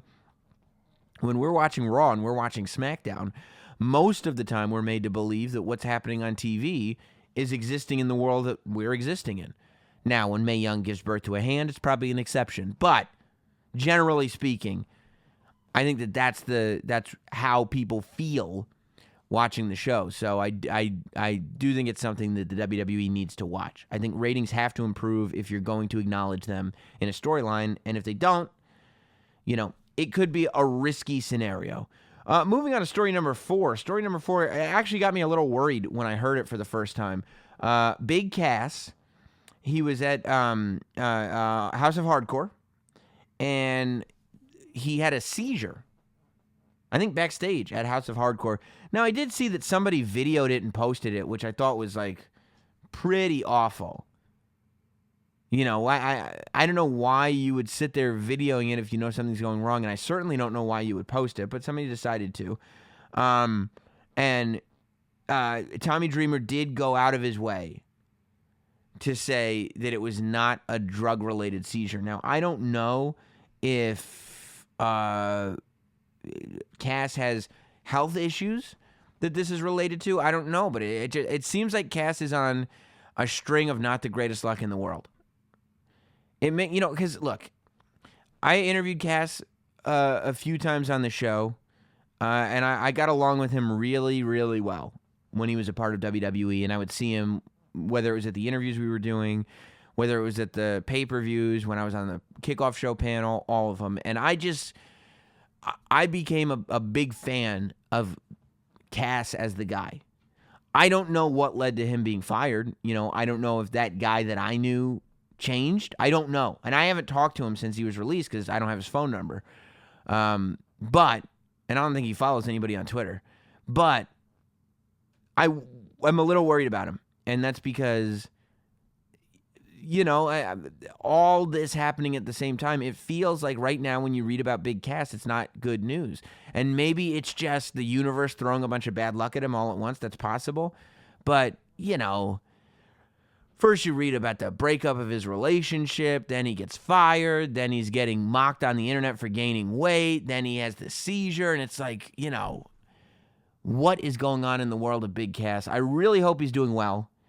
I really hope he's recovering, and I really hope that Big Cass snaps out of the funk that he's in and starts to make a name for himself on the independents. Big Cass never had the opportunity to run the independents because he went straight to the Performance Center. Kurt Hawkins, he talks about it on the show that he became he's talked about it here on the podcast, he became a different performer after he left WWE and had his indies run, and you can see it. You can see it. Even though he's coming out and losing every week, he owns this character. He has a presence about him. He has a purpose when he comes out there. And I think that's probably something that he learned just by wrestling everybody that he could, in every scenario that he could, in every type of match that he could, in front of every type of crowd that he could. And I think that would do Big Cass a lot of good, because I'd like to see him grow into the performer that I think he can be. And if that's not going to happen at WWE, there's no reason that it can't happen outside of WWE. So I hope that Big Cass is doing well. I was a little scared, a little worried for him when I read the news, but I'm really glad it's not drug-related or anything like that, and I hope his health is good and that he's doing fine, because I really like the guy that I met. Speaking of really liking people, story number 3 is Mustafa Ali. Now, you remember a couple of weeks ago when Katie Linendahl did the State of Wrestling with me the last time, I talked about redoing Raw. And one of the things that I said about redoing Raw was have Seth Rollins come out and give his open challenge and put Mustafa Ali in the match with Seth Rollins. You don't have to make him, you just give him the opportunity to shine. Mustafa Ali getting an opportunity to shine against a guy like Seth Rollins, I think, would be similar to when Sami Zayn got to come out, when he hurt himself, but in that match, the moments before he announced he was out with an injury, it was a huge thing for Sami Zayn to answer John Cena's open challenge. It was a huge thing for Kevin Owens. It made Kevin Owens at the time to answer John Cena's open challenge. And I think that something similar could happen with Mustafa Ali. Look, Mustafa Ali is, to me, still really underutilized. And I'm really glad that people are starting to see that. And it really feels like people are starting to see that, because while he didn't have a match with Seth Rollins, this week he had a match with Daniel Bryan. Now, of course, Daniel Bryan won, but to me, that wasn't the story. I think that Mustafa Ali has a natural good guy charisma, a natural likability. The fact that he's representing this culture that we don't see in the main event scene of WWE, right? We don't see Mustafa Ali's culture being represented outside of, like, historically, outside of stereotypes and things like that. And I think Mustafa Ali is the guy that can not only break the stereotype, but he can connect with fans, both young and old, in a way that WWE is always looking for talent to do. And I think that you could tell that by the overwhelming positive reaction, not only that his match with Daniel Bryan got, but the fact that he had the match with Daniel Bryan got. I honestly, for the life of me, could not tell you why he did not win the Cruiserweight Championship at WrestleMania.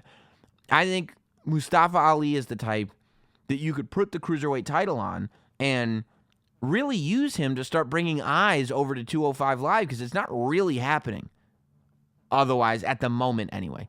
The same way when Enzo was champion and they would do full Cruiserweight segments on Raw and the end of... And Enzo was used at the time as the charismatic star power to draw eyes to 205 Live. I think Mustafa Ali could be used for that as a good guy, and not only for his charisma, but for his athleticism. Mustafa Ali is like, he's the guy on that roster, the 205 Live roster, that has the potential to steal shows. I was really happy to see the outpouring of support that Mustafa Ali got from his coworkers. I didn't realize how many people in the WWE really had this deep respect for what this guy does, which I do, and, I've made that clear a lot, but just the idea that you watch SmackDown and there's a tweet that goes out and the 205 Live guys, Gentleman Jack Gallagher and Maria Kanellis and Mike Bennett and everybody was all gathered around the monitor backstage to watch Mustafa Ali get this opportunity to face Daniel Bryan. You go to the video and Jeff Hardy and the Usos and all the guys backstage are cheering for Mustafa Ali. And I sent out a tweet talking while SmackDown was on about how happy I was that Mustafa Ali was getting the opportunity that he was getting.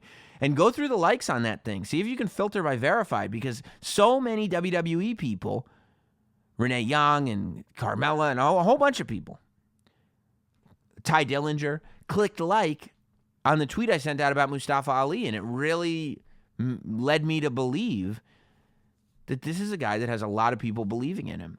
A match with Daniel Bryan, the WWE champion, on SmackDown is such a tremendous opportunity for really for anybody, especially for anybody on 205 Live, especially for Mustafa Ali, who I believe, in terms of that show, just has the most potential to break out and become a superstar.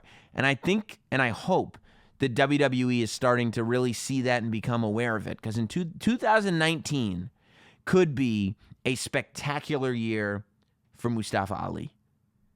That, and I'll do 2019 predictions and all that. And actually, hit me up on Twitter. Let me know what you want me to do for the year-end show. Maybe I'll bring in Wade Keller again and we'll do that. But I think 2019 could be a spectacular year for Mustafa Ali, because right now, his potential is limitless. It really is limitless, and I'm excited to see what happens. Speaking of conversations on Twitter, a lot of controversy. Ruby Riott, Natty Neidhart, of course, tables match at TLC. But the big thing is the incorporation of the late Jim the Anvil Neidhart into this storyline. It started with Natty coming out with the sunglasses and Ruby Riott breaking them. They've gone back and forth mentioning his name, and this week was the coup de grace, the icing on the cake. This week was the fathead of Jim the Anvil Neidhart stuck on top of the table, and Ruby Riott promising to put Natty through a table that her father's picture took up the entire table of. And people are wondering, is this in bad taste? What do we think of this? And of course, you guys know how I feel. All affairs in love, war, and wrestling. You know, I didn't have a problem when Paige brought up Charlotte's brother who had passed away because this is what we do, and I don't think Paige went off script for that, if that makes sense. You know, I think both performers knew it was coming. Clearly, the same thing with Jim the Anvil Neidhart. I didn't have a problem with Dean Ambrose turning heel on Seth Rollins the night that Roman Reigns made his leukemia announcement. I mean, it's all for the love of the game, and the show must go on, and at the end of the day, all performers are there to give everything they can to make the show as good as it is, and I truly believe that. But, I bet you didn't know there'd be a but, when you use something as personal as that, as a death in the family, as whatever, you know, as any of those things that I mentioned, all of those things that I mentioned, while I don't have a problem with those things being, those instances being brought up, I do have a problem with the fact that I don't think any of those two that have already happened, and we'll see with this third one, have been executed on properly. I think that these personal things should come up, but once something so personal is used, I think that you need to put everything you can into this storyline. Make the storyline as real and as important and scary and real life as humanly possible. Make it so that this feels like a blood feud.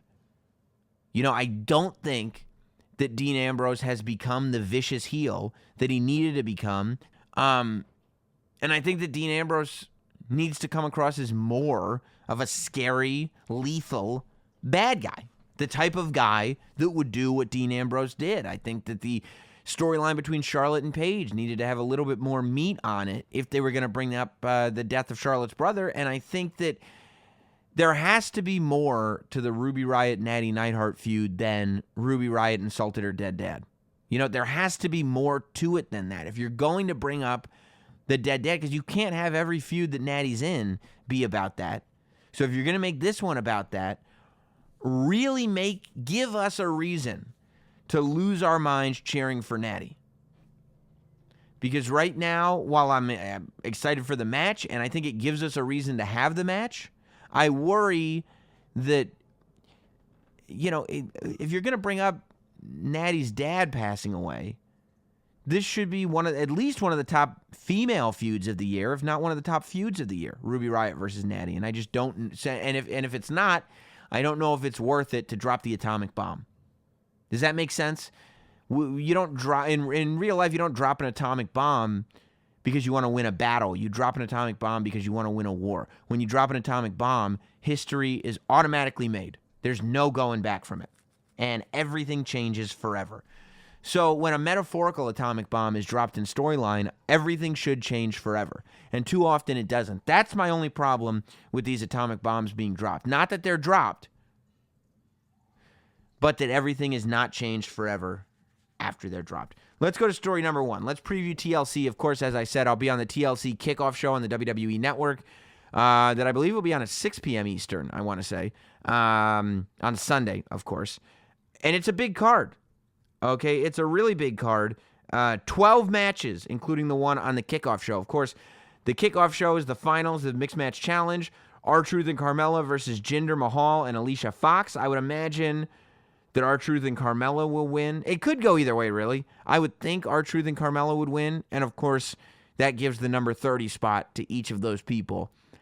You know, although we might see Alicia Fox and Jinder Mahal win, number one, because the number 30 spot is generally good for a bad guy if it's not going to be a big babyface surprise return.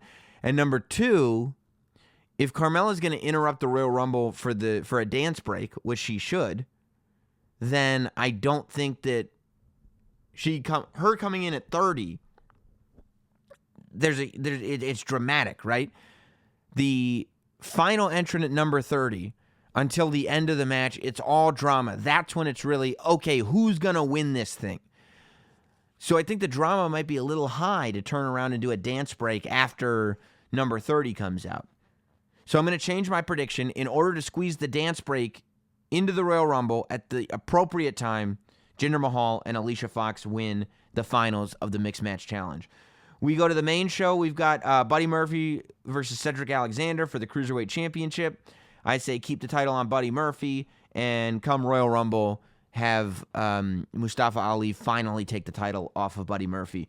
And I'm getting this off a website. So if that... Now, I wouldn't be shocked. So as we're going through this, right? 11 matches on a pay-per-view that is 4 hours. 3 matches an hour, more or less. You know, it's very doable. But 11 matches is a lot of matches. Most pay-per-views, I think, are probably closer to 8 or 9 matches. So there's a couple on here that are going to be short or that are going to not happen at all, and we'll talk about that. I would imagine the Cruiserweight Championship match is a match that is not a very long match, but not, weirdly short. Rey Mysterio versus Randy Orton is a chairs match that's happening, and this is what I was talking about earlier in the show about the grudge matches going down. Of course, Randy Orton taking Rey Mysterio's mask earlier, ripping it off his face. Rey Mysterio coming back this week on SmackDown. I think it'll be a fun match to watch. I'm excited for it. Rey Mysterio and Randy Orton are two of the best of all time. Both of them are performing at an amazing level right now. I think Randy Orton will do something creative with the chairs. I don't think this is going to steal the show, but I think it is something for Randy Orton and Rey Mysterio to do for the meantime in between time as we try to figure out what 2019 looks like for both of these guys. And I would say that Rey Mysterio should probably win this match just to remind people what a massive star he is, although Randy Orton winning wouldn't surprise me. Elias versus Bobby Lashley, this says is a ladder match. Now, I don't, if it's a ladder match, I'm going to see if I can get this list from somewhere else, because I'm not 100% sure that is a ladder match, but because I don't know what would be, unless it's a guitar hanging. Maybe I missed. Maybe they said on commentary what it was, and I missed this week. But unless it's a what's it called? A guitar hanging from the ladder, which is very, very possible. Yeah, it's a ladder match. Bobby Lashley versus Elias. Again, I would imagine there'll be a guitar hanging from the top of the ladder, and I would imagine that Lashley will probably win the match with the help of that dastardly Lio Rush. Now, we also talked about the tables match. Natalya versus Ruby Riott. I think, you brought in Jim Neidhart into this. I think Natalya kind of has to win. Unless you're going to extend this thing. Ruby Riott could use the victory, though. Clearly the WWE wants to go someplace with Ruby Riott and the Riott Squad, and I think they're right on the money to do that. Great heels. If there's any interest in starting a tag team division, you want to make the Riott Squad as strong as possible. So, and if anybody can survive losing a match that's dedicated to your dead dad, it's Natty Neidhart. It's pay-per-view. I'm going to squeeze it. Ruby Riott. I know, I keep messing up. Ruby Riott is my choice. SmackDown Tag Team Championships, of course, triple threat. The Bar, the Usos, and the New Day. I see the Bar retaining the titles on this one. My preference would be if the Usos won the tag titles. I think the Usos are one of the best tag teams in the last decade. The Usos are incredible. They only get better and better and better. I thought the rap battle was good for what it was. I think a lot of performers would not have been able to handle it as well as those three teams did. Of course, the New Day delivered as they always do. The Bar and what was it? Ice Shamey? Brilliant. Just ridiculous and stupid and brilliant and hilarious. And the Usos, when they dropped that turnbuckle line about Cesaro, bodied. Sheamus and Cesaro were bodied by the Usos. That said, Sheamus and Cesaro walking out tag team champions. We go to a chairs match between Randy Orton and Rey Mysterio. We talked about that. Drew McIntyre versus Finn Balor. Now, Finn Balor, injured, not on Raw, had to go home from the house shows early, the live events. I would not be surprised if this match ends up not happening. That would be a shame. Not a shameless. It's a shameful thing when Finn Balor doesn't wrestle. It would, I would be bummed out if the match didn't happen because I think it's a good look for both guys. But I would say the fact that so many matches are made for this pay-per-view, they're ready to not have the Finn Balor match. If they do, I think Drew McIntyre wins because that's the direction Drew McIntyre's going in, but I wouldn't be surprised if that match doesn't happen. The Women's Championship of Raw is on the line. Ronda Rousey versus Nia Jax. I think that clearly it's Ronda Rousey's match, because we all want to see Charlotte versus Ronda again. We all want to see Becky versus Ronda more than life itself. So, I think that clearly Ronda is going to win this thing. Although, I like Nia as a bad guy. Some people say that it's not real heat because people are booing her because they're actually mad at her because of what she did to Becky. I think it counts as real heat, personally. Intercontinental Championship, Seth Rollins versus Dean Ambrose. I think that should be a TLC match. I kind of thought it was. I think that, but maybe it's not a TLC match because they want this rivalry to continue. I think Rollins is going to win this match, but I think Ambrose will jump him or something from behind and keep the thing going, because if they weren't going to keep the thing going, I think they would have made it a TLC match and really had an outcome. AJ Styles versus Daniel Bryan. WWE Championship is on the line. I'm sorry. The new Daniel Bryan. My God, is he good. Bringing up a deceased author and saying it's his friend on SmackDown this week. Daniel Bryan has just evolved again, showing the world how special he is. He played an underdog. He played a goofy heel when he first started doing Yes, Yes, Yes. He played the guy that the fans wanted, the fans' choice. And now he's this truly crazy supervillain type character. He's like Lex Luthor before Lex Luthor went bald. I think that Daniel Bryan's got to win this thing. I think that the momentum behind Daniel Bryan is just starting to build, and it's really, really clicking in. I think it'll also be interesting, if the men's Royal Rumble goes down, who does Daniel Bryan face at WrestleMania? And that's probably a question for a podcast that leads into the Royal Rumble. But I do think it'll be Daniel Bryan walking out as WWE champion. Of course, TLC match, Braun Strowman versus Baron Corbin. I think this is going to be one of the matches that lasts like 5 seconds, but I think it's going to be because Braun Strowman comes out, surprises Baron Corbin, and knocks him flat on his ass. I think Braun Strowman is going to be at the pay-per-view and is going to win this match very, very easily. And starting Monday, we will witness the build to Brock Lesnar versus Braun Strowman. And, of course, the match that probably won't, but should headline the pay-per-view. The match that, again, has been built better than any other match on the show. That's the SmackDown Women's Championship match. The SmackDown Women's Championship is becoming very quickly the most interesting title in the WWE. And that is because of one woman, the man, Becky Lynch. Becky Lynch, who, again, coming off of this thing, I think it's pretty clear that they're trying to remind fans how great Asuka is, and I am fully in favor of that. WWE has done their due diligence over the last 3 or 4 weeks to really elevate Asuka in a way that they have not done since pre-WrestleMania.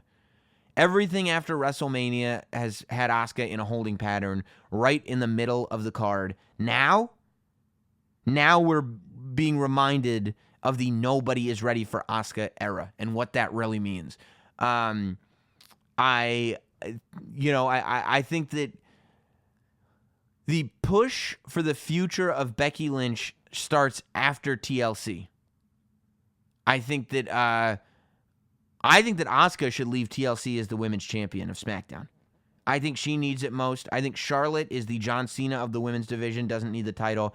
And Becky Lynch is becoming the hottest superstar on television. Now, I think that work has been done on TV to shine a spotlight on both Charlotte and Asuka because the WWE wanted Becky Lynch to share that spotlight and not hold the whole thing. In the Stone Cold era, it was pretty clear that the WWE had decided all energy goes to Stone Cold Steve Austin. In the Hulk Hogan era, all energy went to Hulk Hogan. WWE is not doing that for Becky Lynch at this moment. That's not to say they never will, but at this moment, that's not happening. There is still a great likelihood that WrestleMania we'll have a triple threat between Ronda Rousey, Charlotte, and Becky. The fact is, there is still a chance, and not a bad chance, that we will end up with Charlotte versus Ronda at WrestleMania. These two decisions would not be the right decisions, as I'm telling you at this moment in my mind. Everything after TLC has to spell the rise of Becky Lynch. The Women's Royal Rumble match should end with Becky Lynch eliminating Charlotte, leading Charlotte to getting a match with Asuka for the SmackDown Women's title, and Becky Lynch choosing to have her WrestleMania match against Ronda Rousey. Now that gives you each brand, I think, gets one pay-per-view between the Royal Rumble and WrestleMania.